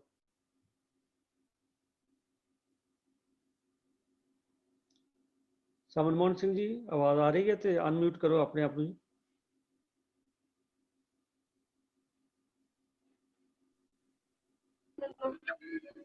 ਵੀਰ ਜੀ ਨੈਟਵਰਕ ਪ੍ਰੋਬਲਮ ਹੈ ਵੀਰ ਜੀ, ਰਿਕਾਰਡਿੰਗ ਚਲਾ ਦਿਓ, ਟੁੱਟ ਜਾਏਗੀ ਬਾਰ ਬਾਰ ਜਵਾਬ ਦਿੰਦੇ ਆ। ਚਲੋ ਠੀਕ ਹੈ, ਮੈਂ ਰਿਕਾਰਡਿੰਗ ਚਲਾ ਦਿੰਦਾ ਜੀ। ਹਾਂਜੀ ਵਾਹਿ ਖਾਲਸਾ ਵਾਹਿ ਫਤਿਹ। ਜੋ ਸਵਾਲ ਜੀ ਨੇ ਪੜਿਆ ਹੈ ਭਾਈ ਮਰਦਾਨਾ ਜੀ ਨੂੰ ਜਿਹੜੀਆਂ 3 ਸ਼ਰਤਾਂ ਗੁਰੂ ਨਾਨਕ ਸਾਹਿਬ ਜੀ ਨੇ ਦੱਸੀਆਂ ਸਨ ਉਹਨਾਂ ਦਾ ਅੰਤਰੀ ਭਾਵ ਕੀ ਹੈ। ਭਾਈ ਮਰਦਾਨਾ ਜੀ ਧੰਨ ਗੁਰੂ ਨਾਨਕ ਪਾਤਸ਼ਾਹ ਦੇ ਸਾਥੀ ਸਨ, ਜਿਨ੍ਹਾਂ ਨੇ ਰੱਜ ਕੇ ਧੰਨ ਗੁਰੂ ਨਾਨਕ ਪਾਤਸ਼ਾਹ ਜੀ ਦੀ ਸੰਗਤ ਦਾ ਆਨੰਦ ਮਾਣਿਆ। ਜ਼ਾਤ ਦੇ ਮਰਾਸੀ ਸਨ, ਵਧੀਆ ਰਬਾਬ ਵਜਾਉਣ ਵਾਲੇ ਸਨ। ਭਾਈ ਗੁਰਦਾਸ ਜੀ ਅਨੁਸਾਰ ਭਲਾ ਰਬਾਬ ਵਜਾਇੰਦਾ ਮਜਲਸ ਮਰਦਾਨਾ ਮੀਰਾਸੀ। ਉਹਨਾਂ ਦਾ ਨਾਂ ਦਾਨਾ ਸੀ, ਪਰ ਗੁਰੂ ਨਾਨਕ ਪਾਤਸ਼ਾਹ ਜੀ ਨੂੰ ਉਹਨਾਂ ਨੂੰ ਇਹ ਗੱਲ ਜਦੋਂ ਸਮਝਾਈ ਕਿ ਜਦੋਂ ਤੂੰ ਆਪਣੀ ਰਬਾਬ ਦੇ ਵਿੱਚ ਤੂੰ ਰਬਾਬ ਵਧੀਆ ਵਜਾਉਂਦਾ ਹੈ, ਸ਼ਬਦ ਪਾਏ ਕੇ ਰਾਗ ਨੂੰ ਗਾਏਂਗਾ ਤਾਂ ਤੂੰ ਮਰਦਾਨਾ ਕਹਿਲਾਏ, ਫਿਰ ਨਾਮ ਹੀ ਹੋ ਗਿਆ ਮਰਦਾਨਾ। ਗੁਰੂ ਨਾਨਕ ਪਾਤਸ਼ਾਹ ਨੇ ਜਦੋਂ ਇਤਿਹਾਸ ਦੇ ਅਨੁਸਾਰ ਜਦੋਂ ਸਤਿਗੁਰੂ ਨਾਨਕ ਪਾਤਸ਼ਾਹ ਭਾਈ ਮਰਦਾਨਾ ਜੀ ਦੇ ਨਾਲ ਉਦਾਸੀਆਂ ਵੱਲ ਚੱਲਣ ਲੱਗੇ ਤਾਂ ਭਾਈ ਮਰਦਾਨਾ ਜੀ ਨੇ ਇੱਕ ਸਵਾਲ ਕੀਤਾ ਸੀ ਕਿ ਐਸਾ ਉਪਦੇਸ਼ ਦਿਓ ਕਿ ਨਿਭ ਆਵੈ। ਤਾਂ ਬਾਬੇ ਕਿਹਾ ਇੱਕ ਕੇਸ ਨਾ ਕਟਾਈ, ਦੂਏ ਪਿਛਲ ਰਾਤ ਜਾਗ ਸਤਨਾਮ ਦਾ ਜਾਪ ਕਰੀ, ਤ੍ਰਿਤੀਏ ਆਏਗੇ ਸਾਧ ਸੰਤ ਲੋੜਵੰਦ ਦੀ ਸੇਵਾ ਕਰੀ। ਇਹ ਪੁਰਾਤਨ ਇਤਿਹਾਸ ਦੇ ਹਵਾਲਿਆਂ ਦੇ ਵਿੱਚ ਲਿਖਤ ਸਾਨੂੰ ਲੱਭਦੀ ਹੈ। ਭਾਵ ਸੀ ਕਿ ਪਿਛਲ ਰਾਤੀ ਸਤਨਾਮ ਦਾ ਜਾਪ ਕਰਨਾ ਹੈ, ਕੇਸ ਨਹੀਂ ਕਟਵਾਨੇ ਤੇ ਆਏਗੇ ਦੀ ਸੇਵਾ ਕਰਨੀ। ਇਸ ਦਾ ਜੋ ਅੰਤਰੀਵ ਭਾਵ ਹੈ, ਅੰਤਰੀਵ ਭਾਵ ਬਿਲਕੁਲ ਇਹਦਾ ਸਪਸ਼ਟ ਭਾਵ ਹੈ। ਪਹਿਲੀ ਗੱਲ ਇਹ ਸੀ ਕਿ ਧੰਨ ਗੁਰੂ ਨਾਨਕ ਪਾਤਸ਼ਾਹ ਦਾ ਸੰਸਾਰ ਨੂੰ, ਲੋਕਾਈ ਨੂੰ, ਰੱਬ ਦੇ ਨਾਲ ਟੁੱਟਿਆਂ ਨੂੰ ਮੁੜ ਕੇ ਰੱਬ ਨਾਲ ਜੋੜਨਾ ਸਤਿਗੁਰੂ ਨਾਨਕ ਪਾਤਸ਼ਾਹ ਦਾ ਸਭ ਤੋਂ ਵੱਡਾ ਪਰਉਪਕਾਰ ਇਸ ਮਨੁੱਖਤਾ ਦੇ ਉੱਤੇ, ਦੁਨੀਆ ਦੇ ਉੱਤੇ ਸੀ ਕਿ ਉਹਨਾਂ ਨੇ ਸਤਿਨਾਮ ਦੁਨੀਆ ਨੂੰ ਦ੍ਰਿੜ ਕਰਵਾਇਆ, ਪਰਮਾਤਮਾ ਦੇ ਨਾਲ ਜੋੜਿਆ। ਜਿਹੜੇ ਕਈ ਲੋਕੀ ਇਹ ਵੱਖ-ਵੱਖ ਇਸ਼ਟਾਂ ਦੀ ਪੂਜਾ ਕਰ ਰਹੇ ਸਨ, ਕਈ ਰੱਬ ਬਣਾ ਕੇ ਬੈਠੇ ਸਨ। ਸਤਿਗੁਰਾਂ ਦਾ ਇੱਕ ਨਾਰਾ ਸੀ, ਇੱਕ ਸੇਧ ਸੀ, ਗੁਰਾ ਇੱਕ ਦੇ ਬੁਝਾਈ, ਸਭਨਾ ਜੀਆਂ ਕਾ ਇੱਕ ਦਾਤਾ, ਸੋ ਮੈਂ ਵਿਸਰ ਨਾ ਜਾਈ, ਆਸਤ ਏਕ ਦਿਗਰ ਕੋਈ, ਏਕ ਤੋਈ ਏਕ ਤੋਈ। ਬੇਅੰਤ ਉਦਾਹਰਨਾਂ ਜੋ ਸਤਿਗੁਰੂ ਪਾਤਸ਼ਾਹ ਦੀ ਬਾਣੀ ਦੇ ਅੰਦਰ ਨੇ ਅਤੇ ਸਮੁੱਚੀ ਗੁਰੂ ਗ੍ਰੰਥ ਸਾਹਿਬ ਜੀ ਦੀ ਬਾਣੀ ਕੇਵਲ ਇੱਕ ਪ੍ਰਭੂ ਪਰਮਾਤਮਾ ਦੀ ਭਗਤੀ ਦੇ ਨਾਲ ਜੋੜਦੀ ਹੈ। ਤੇ ਸਤਿਗੁਰੂ ਪਾਤਸ਼ਾਹ ਨੇ ਜੋ ਉਹਨਾਂ ਨੂੰ ਉਪਦੇਸ਼ ਦਿੱਤੇ, ਪਿਲਛਲ ਰਾਤੀ ਜਾਗਣਾ ਤੇ ਸਤਨਾਮ ਦਾ ਜਾਪ ਕਰਨਾ। ਇੱਕ ਤਾਂ ਇਹ ਨਿਤਨੇਮ ਦੇ ਸਮੇਂ ਜੋ ਅੰਮ੍ਰਿਤ ਵੇਲੇ ਦੀ ਸੰਭਾਲ ਦੀ ਗੱਲ ਸੀ, ਤੇ ਦੂਜਾ ਜੋ ਸੀ ਉਹ ਪ੍ਰਭੂ ਪਰਮਾਤਮਾ ਦਾ ਸਿਮਰਨ ਕਰਨਾ ਸੀ। ਜੋ ਸਤਿਗੁਰੂ ਪਾਤਸ਼ਾਹ ਨੇ ਸਿੱਖ ਨੂੰ ਵੀ ਹਦਾਇਤ ਕੀਤੀ ਹੈ, ਗੁਰ ਸਤਿਗੁਰ ਕਾ ਜੋ ਸਿੱਖ ਖਾਏ ਸੋ ਭਲਕੇ, ਉਠ ਹਰ ਨਾਮ ਤੇ ਆਵੈ, ਚਿੜੀ ਚੌਕੀ ਪੋ ਫੁੱਟੀ ਵਜਨ ਬਹੁਤ ਤਰੰਗ। ਬੇਅੰਤ ਉਦਾਹਰਨਾਂ ਨੇ ਕਿ ਅੰਮ੍ਰਿਤ ਵੇਲੇ ਮਨੁੱਖ ਦੀ ਜੋ ਸੁਰਤੀ ਹੈ ਉਸ ਪ੍ਰਭੂ ਪਰਮਾਤਮਾ ਦੇ ਵਿੱਚ ਜੁੜਦੀ ਹੈ, ਤੇ ਮਨੁੱਖ ਨੇ ਪਿਛਲ ਰਾਤ ਉੱਠ ਕੇ ਜੋ ਹੈ ਉਸ ਪ੍ਰਭੂ ਪਰਮਾਤਮਾ ਦੀ ਬੰਦਗੀ ਕਰਨੀ ਹੈ, ਸਿਮਰਨ ਕਰਨਾ ਹੈ। ਭਾਵ ਗੁਰੂ ਪਾਤਸ਼ਾਹ ਇਸ ਦੇ ਨਾਲ ਭਾਈ ਮਰਦਾਨਾ ਜੀ ਨੂੰ ਜੋ ਉਪਦੇਸ਼ ਦੇ ਰਹੇ ਸਨ ਕਿ ਹਰ ਮਨੁੱਖ ਨੇ ਉਸ ਪ੍ਰਭੂ ਪਰਮਾਤਮਾ ਦੀ ਬੰਦਗੀ ਕਰਨੀ ਹੈ, ਪੈਰ ਰਾਤ ਰਹਿੰਦੀ ਨੂੰ ਭਾਵ ਅੰਮ੍ਰਿਤ ਵੇਲੇ ਉੱਠ ਕੇ ਉਸ ਪਰਮਾਤਮਾ ਨੂੰ ਚੇਤੇ ਕਰਨਾ ਹੈ, ਸਿਮਰਨ ਕਰਨਾ ਹੈ। ਦੂਜਾ ਸੀ ਕੇਸ ਨਹੀਂ ਕਟਵਾਉਣੇ। ਇਹਦੇ ਵਿੱਚ ਰੱਬੀ ਰਜ਼ਾ ਦੀ ਗੱਲ ਸੀ ਕਿ ਰੱਬੀ ਜੋ ਰਜ਼ਾ ਹੈ, ਜੋ ਰੱਬੀ ਹੁਕਮ ਹੈ ਸਾਡੇ ਵਾਸਤੇ, ਉਸ ਨੂੰ ਜੋ ਪ੍ਰਮਾਤਮਾ ਨੇ ਸਾਨੂੰ ਸੂਰਤ ਦਿੱਤੀ ਹੈ ਉਸ ਦੇ ਵਿੱਚ ਪ੍ਰਮਾਤਮਾ ਨੇ ਕੋਈ ਕਮੀ ਨਹੀਂ ਛੱਡੀ, ਕੋਈ ਕਸਰ ਨਹੀਂ ਛੱਡੀ। ਅਸੀਂ ਕੋਈ ਆਪਣੀ ਸਿਆਣਪ ਨਾ ਵਰਤੀਏ ਤੇ ਕੇਸ ਜੋ ਨੇ ਉਹਨਾਂ ਨੂੰ ਜੋ ਜਨਮ ਤੋਂ ਬੱਚੇ ਦੇਣੇ ਉਹਨਾਂ ਨੂੰ ਜੋ ਹੈ ਰੱਖਣਾ ਹੈ, ਉਹਨਾਂ ਨੂੰ ਕਟਵਾਉਣਾ ਨਹੀਂ। ਆਮ ਕਰਕੇ ਕੇਸ ਕਟਵਾਉਣ ਦਾ ਪ੍ਰਚਲਨ ਕਦੋਂ ਸ਼ੁਰੂ ਹੋਇਆ, ਇਹ ਵੱਖ-ਵੱਖ ਥਿਊਰੀਜ਼ ਨੇ, ਪਰ ਹਿੰਦੂ ਮਤ ਜੋ ਸੀ ਉਹ ਬੱਚੇ ਦੇ ਜਨਮ ਤੋਂ ਬਾਅਦ ਕੇਸਾਂ ਨੂੰ ਅਪਵਿੱਤਰ ਮੰਨਦੇ ਸਨ, ਕਿਉਂਕਿ ਧਾਰਮਿਕ ਲੋਕਾਂ ਦਾ ਰਚਿਆ ਹੋਇਆ ਢੰਗ ਸੀ। ਇੱਕ ਉਹਨਾਂ ਨੂੰ ਸਮਾਗਮ ਲੱਭ ਜਾਂਦਾ ਸੀ, ਪ੍ਰੋਗਰਾਮ ਲੱਭ ਜਾਂਦਾ ਸੀ ਜਿਹਦੇ ਨਾਲ ਉਹਨਾਂ ਨੂੰ ਕਮਾਈ ਦਾ ਸਾਧਨ ਬਣਦਾ ਸੀ। ਉਹ ਇਹ ਮੰਨਦੇ ਸਨ ਕਿ ਬੱਚੇ ਦਾ ਜਨਮ ਜਦੋਂ ਹੋਇਆ ਤੇ ਜਿਹੜੇ ਕੇਸ ਨੇ ਇਹ ਮਾਤਾ ਦੇ ਉਦਰ ਦੇ ਵਿੱਚੋਂ ਜਦੋਂ ਬੱਚੇ ਦੇ ਜਨਮ ਲਿਆ ਫਿਰ ਧਰਤੀ ਦੇ ਉੱਤੇ, ਤਾਂ ਇਹ ਭ੍ਰਿਸ਼ਟ ਹੋ ਗਏ। ਇਹ ਕੇਸ ਜੋ ਨੇ ਇਹ ਅਪਵਿੱਤਰ ਨੇ। ਇਹਨਾਂ ਨੂੰ ਮੁੰਡਨ ਕੀਤਾ ਜਾਂਦਾ ਸੀ, ਮੁੰਡਨ ਕਰਕੇ ਫਿਰ ਇਹਨਾਂ ਨੂੰ ਕਿਹਾ ਜਾਂਦਾ ਸੀ ਜਿਹੜੇ ਨਵੇਂ ਕੇਸ ਆਉਣਗੇ ਉਹ ਕੇਸ ਜੋ ਨੇ ਉਹ ਪਵਿੱਤਰ ਹੋਣਗੇ। ਦੂਜੇ ਪਾਸੇ ਅਸੀਂ ਇਹ ਵੀ ਦੇਖਦੇ ਹਾਂ ਕਿ ਜੋ ਹਿੰਦੂ ਸਮਾਜ ਹੈ ਉਹ ਕਈ ਵਾਰ ਘਰਾਂ ਦੇ ਵਿੱਚ ਜਦੋਂ ਮੌਤ ਹੋ ਜਾਂਦੀ ਹੈ ਕਿਸੇ ਦੀ, ਪੂਰਾ ਪਰਿਵਾਰ ਸਿਰ ਮੁੰਡਵਾ ਲੈਂਦਾ ਹੈ। ਕਿਸੇ ਇਸਤਰੀ ਦਾ ਪਤੀ ਕਾਲਵਸ ਹੋ ਜਾਂਦਾ ਸੀ, ਉਸ ਦਾ ਸਿਰ ਮੁੰਡਨ ਕਰ ਦਿੱਤਾ ਜਾਂਦਾ ਸੀ। ਅਸ਼ੁਭ ਜੋ ਮਹੂਰਤ ਨੂੰ ਸਮਝਦੇ ਨੇ ਉਹਦੇ ਉੱਤੇ ਸਿਰ ਜੋ ਹੈ ਮੁੰਡਨ ਕੀਤਾ ਜਾਂਦਾ ਸੀ। ਪਰ ਗੁਰੂ ਪਾਤਸ਼ਾਹ ਨੇ ਉਹਨਾਂ ਦੇ ਇਸ ਵਹਿਮ ਭਰਮ ਨੂੰ ਬਿਲਕੁਲ ਬਾਹਰ ਕੱਢਿਆ ਕਿ ਅਕਾਲ ਪੁਰਖ ਦੀ ਜੋ ਰਜ਼ਾ ਹੈ, ਜੋ ਪ੍ਰਮਾਤਮਾ ਦੀ ਰਜ਼ਾ ਹੈ, ਅਸੀਂ ਜਪਜੀ ਸਾਹਿਬ ਦੇ ਅੰਦਰ ਵੀ ਪੜ੍ਹਦੇ ਹਾਂ ਬਈ ਕਿਵ ਸਚਿਆਰਾ ਹੋਈਐ, ਕਿਵ ਕੂੜੈ ਟੁੱਟੈ ਪਾਲ, ਹੁਕਮ ਰਜ਼ਾਈ ਚੱਲਣਾ ਨਾਨਕ ਲਿਖਿਆ ਨਾਲ। ਉਸ ਪ੍ਰਭੂ ਪਰਮਾਤਮਾ ਦੀ ਹੁਕਮ ਰਜ਼ਾ ਵਿੱਚ ਰਹਿਣਾ ਹੀ ਸਾਨੂੰ ਸਚਿਆਰ ਬਣਾਉਂਦਾ ਹੈ। ਤੇ ਜਿਸ ਪਰਮਾਤਮਾ ਨੇ ਸਾਨੂੰ ਕੇਸ ਦੇ ਕੇ ਭੇਜੇ ਨੇ ਤੇ ਉਹ ਅਪਵਿੱਤਰ ਕਿਵੇਂ ਹੋ ਗਏ? ਤੇ ਜੇ ਕਦੇ ਕੇਸ ਅਪਵਿੱਤਰ ਹੋ ਗਏ ਤਾਂ ਫਿਰ ਇੱਕ ਸਵਾਲ ਖੜਾ ਹੁੰਦਾ ਸੀ, ਭਾਈ ਫਿਰ ਉਹ ਚਿਹਰਾ, ਉਹ ਨੱਕ, ਉਹ ਕੰਨ, ਉਹ ਅੱਖਾਂ, ਉਹ ਗਰਦਨ ਕਿਵੇਂ ਪਵਿੱਤਰ ਰਹਿ ਗਈ? ਉਤਾਰਨੀ ਤਾਂ ਉਹ ਵੀ ਚਾਹੀਦੀ ਸੀ, ਲੇਕਿਨ ਨਹੀਂ। ਜਿਹੜਾ ਧਾਰਮਿਕ ਪੁਰਸ਼ ਸੀ ਉਸ ਵੇਲੇ ਦਾ ਉਹ ਬੜਾ ਚਲਾਕ ਸੀ, ਉਸਨੇ ਤਰੀਕਾ ਹੀ ਐਸਾ ਲੱਭਿਆ ਕਿ ਇੱਕ ਹੋਰ ਧਰਮ ਦਾ ਜੋ ਹੈ ਕਾਰਜ ਲੱਭ ਜਾਵੇਗਾ, ਸੰਸਕਾਰ ਲੱਭ ਜਾਵੇਗਾ, ਇਹਦੇ ਵਿੱਚੋਂ ਲੋਕਾਂ ਨੂੰ ਲੁੱਟ ਲਵਾਂਗੇ। ਤੇ ਧੰਨ ਗੁਰੂ ਨਾਨਕ ਪਾਤਸ਼ਾਹ ਨੇ ਉਸ ਪ੍ਰਮਾਤਮਾ ਦੀ ਜੋ ਸਾਨੂੰ ਸਾਬਤ ਸੂਰਤ ਲੱਭੀ ਹੈ, ਜਿਹਦੇ ਵਾਸਤੇ ਬਾਣੀ ਦੇ ਅੰਦਰ ਹੈ ਕਿ ਪ੍ਰਮਾਤਮਾ ਆਪ ਵੀ ਕੇਸਾ ਧਾਰੀ ਹੈ। ਕਬੀਰ ਕੇਸੋ ਕੇਸੋ ਕੂ ਕੀ ਹੈ ਨਾ ਸੋਈਐ ਆਸਾਦ, ਰਾਤ ਦਿਵਸ ਕੇ ਕੁਕਣੇ ਕਬੂ ਕੇ ਸੁਣੈ ਪੁਕਾਰ। ਜਾਂ ਸਤਿਗੁਰੂ ਪਾਤਸ਼ਾਹ ਦੀ ਬਾਣੀ ਦੇ ਅੰਦਰ ਹਵਾਲਾ ਹੈ, ਪਿੰਡ ਪਤਲ ਮੇਰੀ ਕੇਸੋ ਕਿਰਿਆ ਸੱਚ ਨਾਮ ਕਰਤਾਰ। ਮੇਰੇ ਪਿੰਡ ਪਤਲ ਉਹ ਕੇਸਾ ਧਾਰੀ ਅਕਾਲ ਪੁਰਖ ਹੀ ਹੈ, ਮੇਰੀ ਕਿਰਿਆ ਉਸ ਅਕਾਲ ਪੁਰਖ ਦਾ ਸੱਚ ਨਾਮ ਜੋ ਹੈ ਕਰਤਾਰ ਦਾ ਉਹੀ ਉਹ ਹੈ। ਜਾਂ ਫਿਰ ਸਤਿਗੁਰੂ ਪਾਤਸ਼ਾਹ ਦੀ ਬਾਣੀ ਦੇ ਅੰਦਰ ਹਵਾਲਾ ਹੈ ਕਿ ਭਾਈ ਕੇਸ਼ੋ ਗੋਪਾਲ ਪੰਡਤ ਸਦੀਓ ਹਰ ਹਰ ਕਥਾ ਪੜ੍ਹੇ ਪੁਰਾਣ ਜੀਓ। ਰਾਮਕਲੀ ਸਾਧ ਦੇ ਅੰਦਰ ਉਸ ਅਕਾਲ ਪੁਰਖ ਨੂੰ ਸਤਿਗੁਰੂ ਪਾਤਸ਼ਾਹ ਨੇ ਫੇਰ ਕੇਸਾ ਧਾਰੀ ਕਰਕੇ ਸਾਨੂੰ ਸਮਝਾਉਣ ਦਾ ਯਤਨ ਕੀਤਾ। ਤੇ ਗੁਰੂ ਪਾਤਸ਼ਾਹ ਨੇ ਇਹ ਗੱਲ ਸਮਝਾਈ ਸੀ ਉਸ ਵੇਲੇ ਭਾਈ ਮਰਦਾਨਾ ਜੀ ਨੂੰ, ਜੋ ਆਮ ਸਮਾਜ ਦੇ ਅੰਦਰ ਪ੍ਰਚਲਿਤ ਸੀ। ਲੋਕੀ ਕੇਸ ਕਟਾਉਂਦੇ ਸਨ, ਹਿੰਦੂ ਸਮਾਜ ਮੁੰਡਨ ਕਰਦਾ ਸੀ, ਮੁਸਲਮਾਨ ਨਹੀਂ ਸਨ ਰੱਖਦੇ। ਤੇ ਗੁਰੂ ਪਾਤਸ਼ਾਹ ਨੇ ਕਿਹਾ ਭਾਈ ਨਹੀਂ, ਪਰਮਾਤਮਾ ਦੀ ਰਜ਼ਾ ਸਾਨੂੰ ਜੋ ਹੈ ਕੇਸਾਂ ਸਣੇ ਭੇਜਿਆ ਹੈ, ਅਸੀਂ ਉਹਦੇ ਅੰਦਰ ਕਿਸੇ ਕਿਸਮ ਦੀ ਤਬਦੀਲੀ ਨਹੀਂ ਕਰਨੀ। ਸੋ ਸਾਬਤ ਸੂਰਤ ਹੋਣਾ ਉਹ ਸਾਡੇ ਵਾਸਤੇ ਹੁਕਮ ਸੀ। ਸ਼ਾਇਦ ਭਾਈ ਮਰਦਾਨਾ ਜੀ ਨੇ ਇਹ ਹੁਕਮ ਕਮਾ ਲਿਆ, ਪੁਰਾਤਨ ਗੁਰਸਿੱਖਾਂ ਤੇ ਸਿੰਘਾਂ ਨੇ ਇਹ ਹੁਕਮ ਕਮਾ ਲਿਆ, ਪਰ ਅਸੀਂ ਜੋ ਹੈ ਉਸ ਨੂੰ ਅਵੇਸਲੇ ਹੋ ਗਏ, ਜਿਹਦੇ ਕਾਰਨ ਪਤਤ ਪੁਣੇ ਦਾ ਹੜ ਪਿਆ ਹੈ। ਸਿੱਖ ਨੌਜਵਾਨੀ ਧੜਾਧੜ ਜੋ ਸੀ ਉਹ ਪਤਤ ਹੋ ਰਹੀ ਹੈ। ਕੇਸਾਂ ਦੀ ਜੋ ਹੈ ਰੋਮਾਂ ਦੀ ਮਹੱਤਤਾ ਜੋ ਹੈ ਸਾਨੂੰ ਨਹੀਂ ਚੇਤੇ ਰਹੀ, ਮਹੱਤਤਾ ਜੋ ਹੈ ਸਾਨੂੰ ਘਟ ਰਹੀ ਹੈ। ਮੈਨੂੰ ਇੱਕ ਘਟਨਾ ਯਾਦ ਆ ਗਈ ਇਸੇ ਸਵਾਲ ਦੇ ਵਿੱਚੋਂ ਜਵਾਬ ਦੇ ਵਿੱਚ, ਇੱਕ ਕਿ ਜਦੋਂ ਭਾਰਤ ਵਰਸ਼ ਦੀ ਵੰਡ ਹੋ ਰਹੀ ਸੀ 1947 ਦੇ ਵੇਲੇ, ਪੰਜਾਬ ਦੀ ਧਰਤੀ ਤੋਂ ਉਸ ਵੇਲੇ ਮੁੰਬਈ ਤੋਂ ਜਾਂ ਦਿੱਲੀ ਤੋਂ, ਮੈਨੂੰ ਚੰਗੀ ਤਰ੍ਹਾਂ ਨਾਲ ਯਾਦ ਨਹੀਂ, ਅਖਬਾਰ ਅਜੀਤ ਦੇ ਅੰਦਰ ਮੈਂ ਇੱਕ ਵਾਰ ਲੇਖ ਪੜ੍ਹਿਆ ਸੀ ਬੜਾ ਚਿਰ ਪਹਿਲਾਂ। ਕਿਸੇ ਨੇ ਆਪਣੀ ਹੱਡਬੀਤੀ ਲਿਖੀ ਸੀ ਕਿ ਉਸ ਵੇਲੇ ਅਸੀਂ ਉੱਥੋਂ ਜੋ ਹੈ ਸਮਾਨ ਜੋ ਸੀ ਜਾ ਕੇ ਲਿਆਇਆ ਕਰਦੇ ਸੀ, ਤੇ ਵਪਾਰੀਆਂ ਦੇ ਕੋਲ ਸਮਾਨ ਲਿਆਉਣਾ ਜਾ ਕੇ, ਤੇ ਜਦੋਂ ਕਹਿੰਦੇ ਸਾਡੇ ਬਜ਼ੁਰਗ ਜੋ ਗਏ ਨੇ ਸਮਾਨ ਲੈਣ ਵਾਸਤੇ, ਸਮਾਨ ਸਾਰਾ ਪਵਾ ਲਿਆ, ਤੇ ਜਦੋਂ ਉਹਨਾਂ ਦਾ ਹਿਸਾਬ ਕਿਤਾਬ ਕੀਤਾ ਤੇ ਬਜ਼ੁਰਗਾਂ ਦੇ ਕੋਲ, ਉਹ ਵਪਾਰੀ ਜੋ ਗਏ ਸਨ ਉਹਨਾਂ ਦੇ ਕੋਲ ਪੈਸੇ ਕੁਝ ਘੱਟ ਸਨ, ਤੇ ਅੱਗੇ ਜਿਹੜਾ ਆੜਤੀ ਸੀ, ਵਪਾਰੀ ਸੀ, ਉਹਨੂੰ ਕਹਿਣ ਲੱਗੇ ਕਿ ਭਾਈ ਹਾਲਾਤ ਬੜੇ ਮਾੜੇ ਨੇ, ਕੋਈ ਪਤਾ ਨਹੀਂ ਜ਼ਿੰਦਗੀ ਦਾ ਗੜਬੜ ਫੈਲੀ ਹੈ ਸਾਰੇ ਦੇਸ਼ ਦੇ ਅੰਦਰ, ਕੋਈ ਪਤਾ ਨਹੀਂ ਕੀ ਹੋ ਜਾਏਗਾ, ਤੇ ਤੁਸੀਂ ਆਪਣਾ ਕੋਈ ਸਮਾਨ ਕੱਢ ਲਓ। ਇਹ ਕਿਰਦਾਰ ਸੀ ਕਿ ਹੋ ਸਕਦਾ ਮੈਂ ਵਾਪਸ ਨਾ ਆ ਸਕਾਂ, ਤੁਹਾਡੇ ਪਾਸੇ ਮੇਰੇ ਪੈਸੇ ਮੇਰੇ ਪਾਸੇ ਰਹਿ ਜਾਣ। ਗੁਰੂ ਨਾਨਕ ਪਾਤਸ਼ਾਹ ਦਾ ਜੋ ਮਿਸ਼ਨ ਸੀ ਕਿ ਭਾਈ ਕਿਰਤ ਕਰਨੀ ਹੈ, ਆਪਣੀ ਕਿਰਤ ਦਾ ਹੀ ਖਾਣਾ ਹੈ, ਕਿਸੇ ਦਾ ਹੱਕ ਨਹੀਂ ਮਾਰਨਾ, ਤੇ ਉਹਨਾਂ ਨੇ ਕਿਹਾ ਤੁਸੀਂ ਆਪਣਾ ਸਮਾਨ ਬਾਹਰ ਕੱਢ ਲਓ। ਤੇ ਉਹ ਜਿਹੜਾ ਆੜਤੀ ਸੀ, ਕਿਉਂਕਿ ਜੋ ਆਪਸ ਵਿੱਚ ਵਪਾਰ ਦੇ ਸੰਬੰਧ ਬੜੇ ਪੱਕੇ ਸਨ, ਉਹ ਕਹਿਣ ਲੱਗੇ ਨਹੀਂ ਸਰਦਾਰ ਜੀ ਤੁਸੀਂ ਸਮਾਨ ਲੈ ਜਾਓ। ਕਹਿਣ ਲੱਗੇ ਨਹੀਂ ਕੋਈ ਪਤਾ ਨਹੀਂ ਮੇਰੇ ਕੋਲ, ਕਹਿਣ ਲੱਗੇ ਮੇਰੇ ਕੋਲ ਅਮਾਨਤ ਵੀ ਕੁਝ ਨਹੀਂ ਕਿ ਮੈਂ ਤੁਹਾਡੇ ਕੋਲ ਛੱਡ ਕੇ ਜਾਵਾਂ, ਤੇ ਮੈਂ ਐਸਾ ਨਾ ਹੋਵੇ ਮੈਂ ਵਾਪਸ ਨਾ ਆ ਸਕਾਂ, ਤੇ ਤੁਸੀਂ ਆਪਣਾ ਸਮਾਨ ਕੱਢ ਲਓ। ਤੇ ਕਹਿਣ ਲੱਗੇ, ਉਹਨਾਂ ਨੇ ਕਿਹਾ ਨਹੀਂ ਤੁਸੀਂ ਇੱਕ ਗੱਲ ਕਰੋ, ਤੁਸੀਂ ਜਿਹੜੇ ਤੁਹਾਡੇ ਕੇਸ ਕੰਗੇ ਦੇ ਵਿੱਚ ਕੇਸ ਨੇ ਨਾ, ਇਹ ਮੈਨੂੰ ਦੇ ਕੇ ਜਾਓ।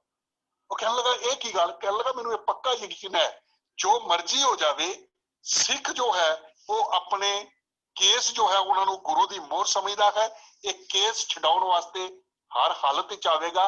ਤੁਸੀਂ ਮੈਨੂੰ ਕੇਸ ਆਪਣੇ ਕੰਗੇ ਦੇ ਜਾਓ, ਮੈਂ ਇਹਨਾਂ ਨੂੰ ਸੰਭਾਲ ਕੇ ਰੱਖਾਂਗਾ, ਸਤਿਕਾਰ ਨਾਲ ਰੱਖਾਂਗਾ। ਅਜੀਤ ਦੇ ਵਿੱਚ ਇਹ ਖਬਰ ਪੜ੍ਹ ਕੇ ਅੱਖਾਂ ਵਿੱਚ ਹੰਝੂ ਆ ਗਏ ਸਨ। ਇੰਨੇ ਕੀਮਤੀ ਕੇਸ ਸਿੱਖ ਦੇ।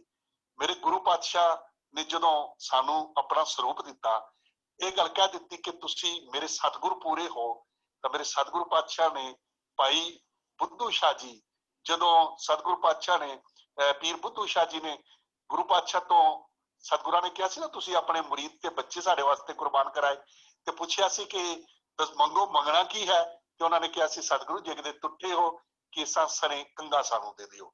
ਇਹ ਕੇਸਾਂ ਦੀ ਮਹਾਨਤਾ ਸੀ, ਪਰ ਅੱਜ ਦਾ ਨੌਜਵਾਨ ਅਸੀਂ ਸਮਝ ਨਹੀਂ ਸਕੇ, ਅਸੀਂ ਨੌਜਵਾਨਾਂ ਤੱਕ ਗੱਲ ਪਹੁੰਚਾ ਨਹੀਂ ਸਕੇ।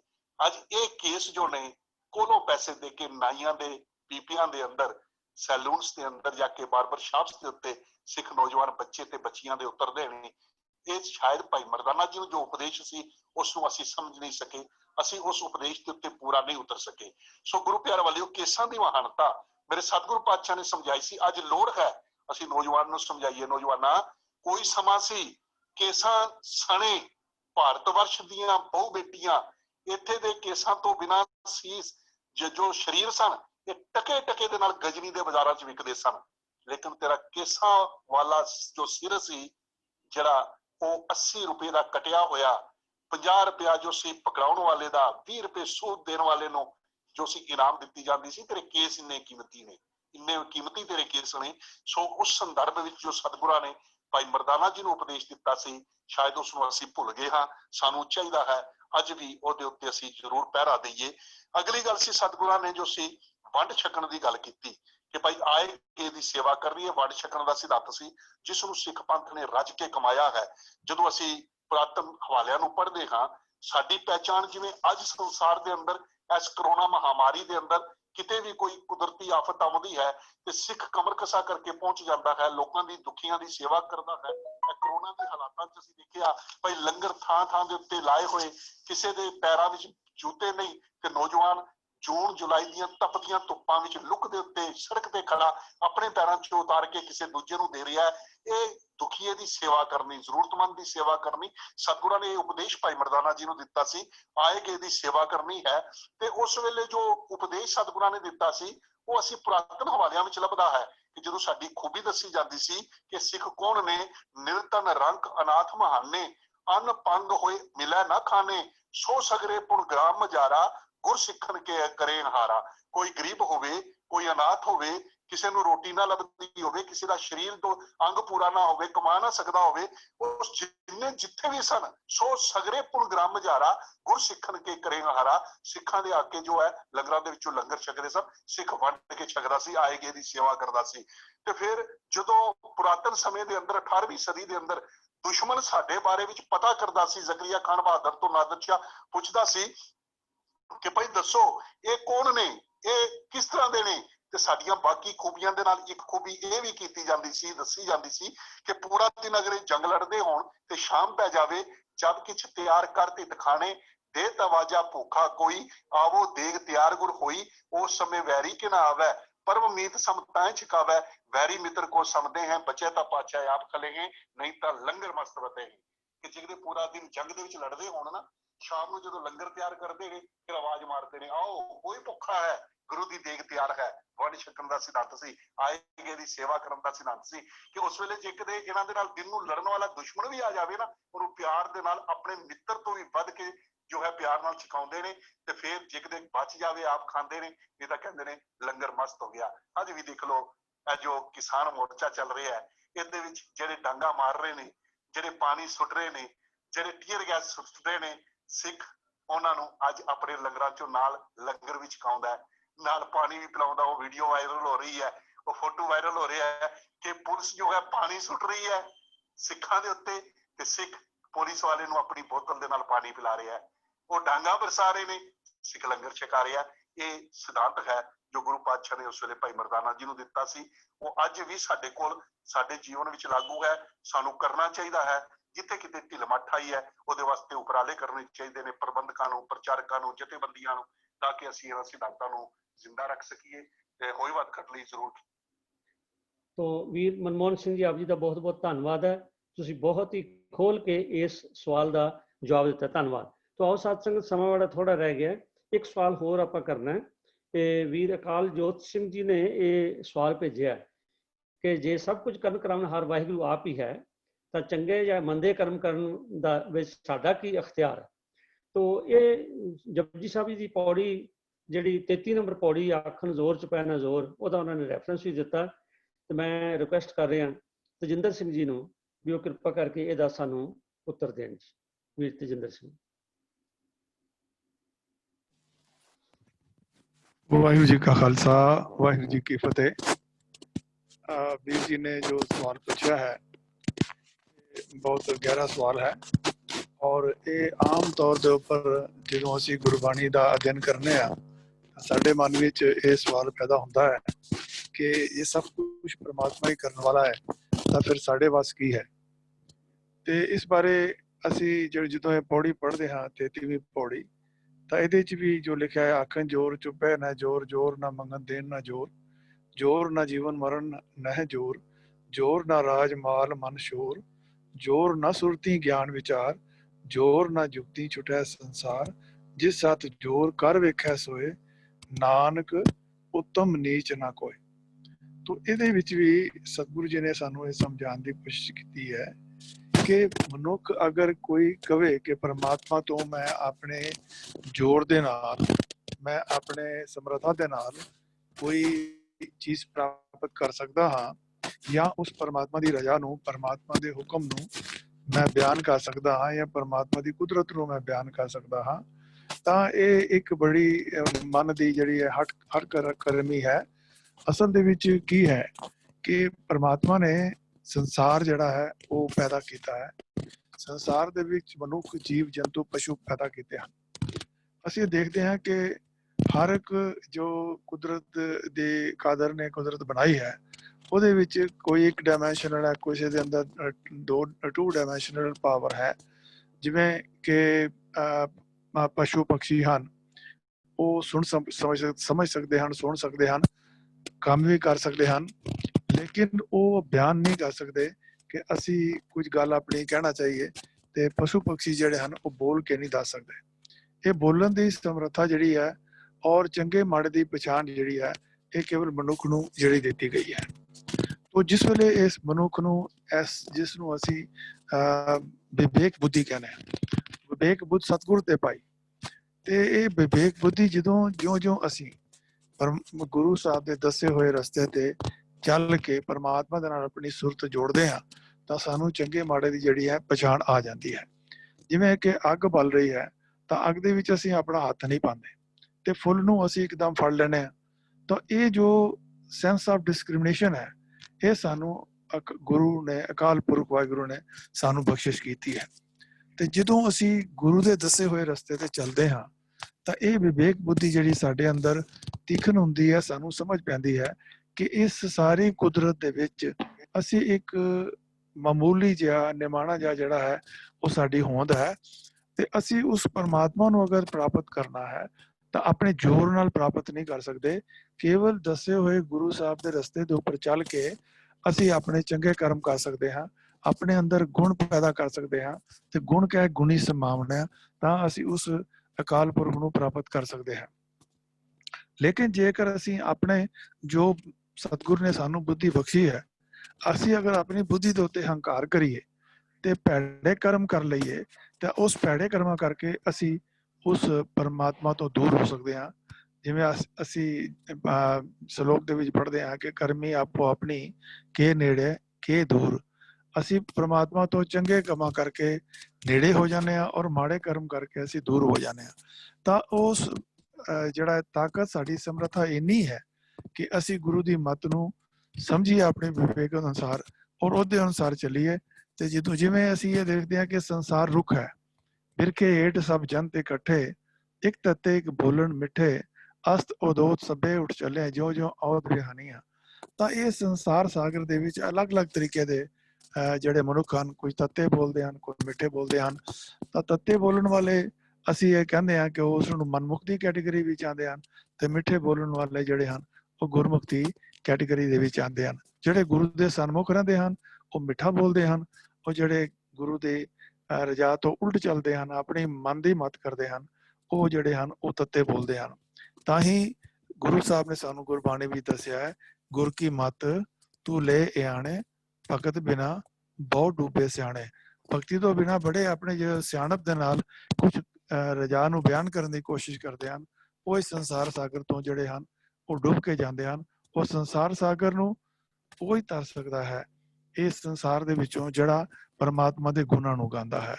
ਤੋ ਗੁਣ ਕਹੇ ਗੁਣੀ ਸਮਾਵਣਿਆਂ ਦੀ ਗੱਲ, ਉਸ ਪਰਮਾਤਮਾ ਦੀ ਬਖਸ਼ੀ ਵਿਵੇਕ ਬੁੱਧੀ ਅਨੁਸਾਰ ਅਸੀਂ ਨਿਮਰ ਭਾਵ ਦੇ ਵਿੱਚ ਚੱਲ ਕਰਕੇ ਆਪਣਾ ਮਨ ਨੀਵਾਂ ਤੇ ਮੱਤ ਉੱਚੀ ਕਰਕੇ ਅਸੀਂ ਆਪਣਾ ਜੀਵਨ ਗੁਰਮੁਖਾਂ ਵਾਲਾ ਬਤੀਤ ਕਰ ਸਕਦੇ ਹਾਂ। ਆਸ ਹੈ ਵੀਰ ਜੀ ਨੇ ਸਵਾਲ ਕੀਤਾ ਹੈ, ਉਹਨਾਂ ਨੂੰ ਇਸ ਵਿੱਚੋਂ ਕੁਝ ਸੇਧ ਮਿਲ ਗਈ ਹੋਏਗੀ। ਬਾਕੀ ਇਸ ਵਿਸ਼ੇ ਤੇ ਸਾਰੇ ਪੈਨਲ ਮੈਂਬਰ ਵਿਚਾਰ ਕਰਕੇ ਕੋਈ ਹੋਰ ਵਡੇਰਾ ਲੈਕਚਰ ਜਿਹੜਾ ਹੈ ਉਹ ਵੀ ਦੇਣ ਦਾ ਜਿਹੜਾ ਹੈ ਪ੍ਰੋਗਰਾਮ ਬਣਾਵਾਂਗੇ। ਵਾਹਿਗੁਰੂ ਜੀ ਕਾ ਖਾਲਸਾ, ਵਾਹਿਗੁਰੂ ਜੀ ਕੀ ਫਤਿਹ। ਕਬੀਰ ਤੇਜਿੰਦਰ ਸਿੰਘ ਜੀ ਨੇ ਇੱਕ ਬਰੀਫ ਆਨਸਰ ਦਿੱਤਾ, ਔਰ ਨਾਲ ਹੀ ਜਿਸ ਤਰ੍ਹਾਂ ਉਹਨਾਂ ਨੇ ਸੁਜੈਸਟ ਕੀਤਾ ਕਿ ਇਹਦੇ ਲਈ, ਕਿਉਂਕਿ ਇਹ ਵਿਸ਼ਾ ਬੜਾ ਕੰਪਲੈਕਸ ਹੈ, ਤੇ ਇਹਦੇ ਲਈ ਕੋਸ਼ਿਸ਼ ਕੀਤੀ ਜਾਏਗੀ ਕਿ ਇੱਕ ਦਿਨ ਪੂਰਾ ਸੈਸ਼ਨ ਜਿਹੜਾ ਹੈ ਉਹ ਇਸੇ ਵਿਚਾਰ ਤੇ ਆਪਾਂ ਕਰੀਏ। ਤੋ ਸਤਿਗੁਰੂ ਜੈਸੀ ਕਿਰਪਾ ਕਰਾਂਗੇ। ਤੋ ਅਕਾਲ ਜੋਤ ਸਿੰਘ ਜੀ, ਆਪ ਜੀ ਪਾਸੋਂ ਖਿਮਾ ਮੰਗਦੇ ਹਾਂ ਕਿ ਅਸੀਂ ਬਰੀਫ ਆਨਸਰ ਹੀ ਅਜੇ ਦੇ ਸਕੇ। ਤੋ ਆਓ ਸਾਧ ਸੰਗਤ ਜੀ, ਸਮਾਂ ਥੋੜਾ 1-2 ਮਿੰਟ ਉੱਪਰ ਹੀ ਹੋ ਗਿਆ, ਇਸ ਕਰਕੇ ਸਾਡੇ ਕੋਲ ਸਵਾਲ ਤਾਂ 2 ਹੋਰ ਹੈਗੇ ਨੇ, ਪਰ ਉਹ ਹੁਣ ਆਪਾਂ ਅਗਲੇ ਹਫਤੇ ਲਈ ਪੋਸਟਪੋਨ ਕਰ ਰਹੇ ਹਾਂ। ਤੋ ਅੱਜ ਬਹੁਤ ਸਾਰੀਆਂ ਸੰਗਤਾਂ ਨੇ ਸ਼ਮੂਲੀਅਤ ਕੀਤੀ ਹੈ, ਸਭ ਜੀ ਦਾ ਬਹੁਤ ਬਹੁਤ ਧੰਨਵਾਦ ਹੈ ਜੀ। ਤੋ ਅੱਜ ਕੋਈ ਨਵੀਂ ਆਈਡੀ ਨਹੀਂ ਦਿਸ ਰਹੀ ਹੈ, ਤੋ ਮੈਂ ਅੱਜ ਦੇ ਪ੍ਰੋਗਰਾਮ ਨੂੰ ਨਿਭਾਉਂਦੇ, ਅੱਜ ਕੁਝ ਗਲਤੀਆਂ ਵੀ ਹੋਈਆਂ ਨੇ, ਕੁਝ ਉਲਟਾਈਆਂ ਆ ਗਈਆਂ, ਕੋਈ ਵੋਲਿਊਮ ਕਰਕੇ ਜਾਂ ਹੋਰ ਕਰਕੇ, ਉਹਦੇ ਲਈ ਮੈਂ ਆਪ ਸਭ ਪਾਸੋਂ ਖਿਮਾ ਮੰਗਦਾ। ਤੋ ਸਾਰਿਆਂ ਦਾ ਬਹੁਤ ਬਹੁਤ ਧੰਨਵਾਦ ਹੈ ਜੀ।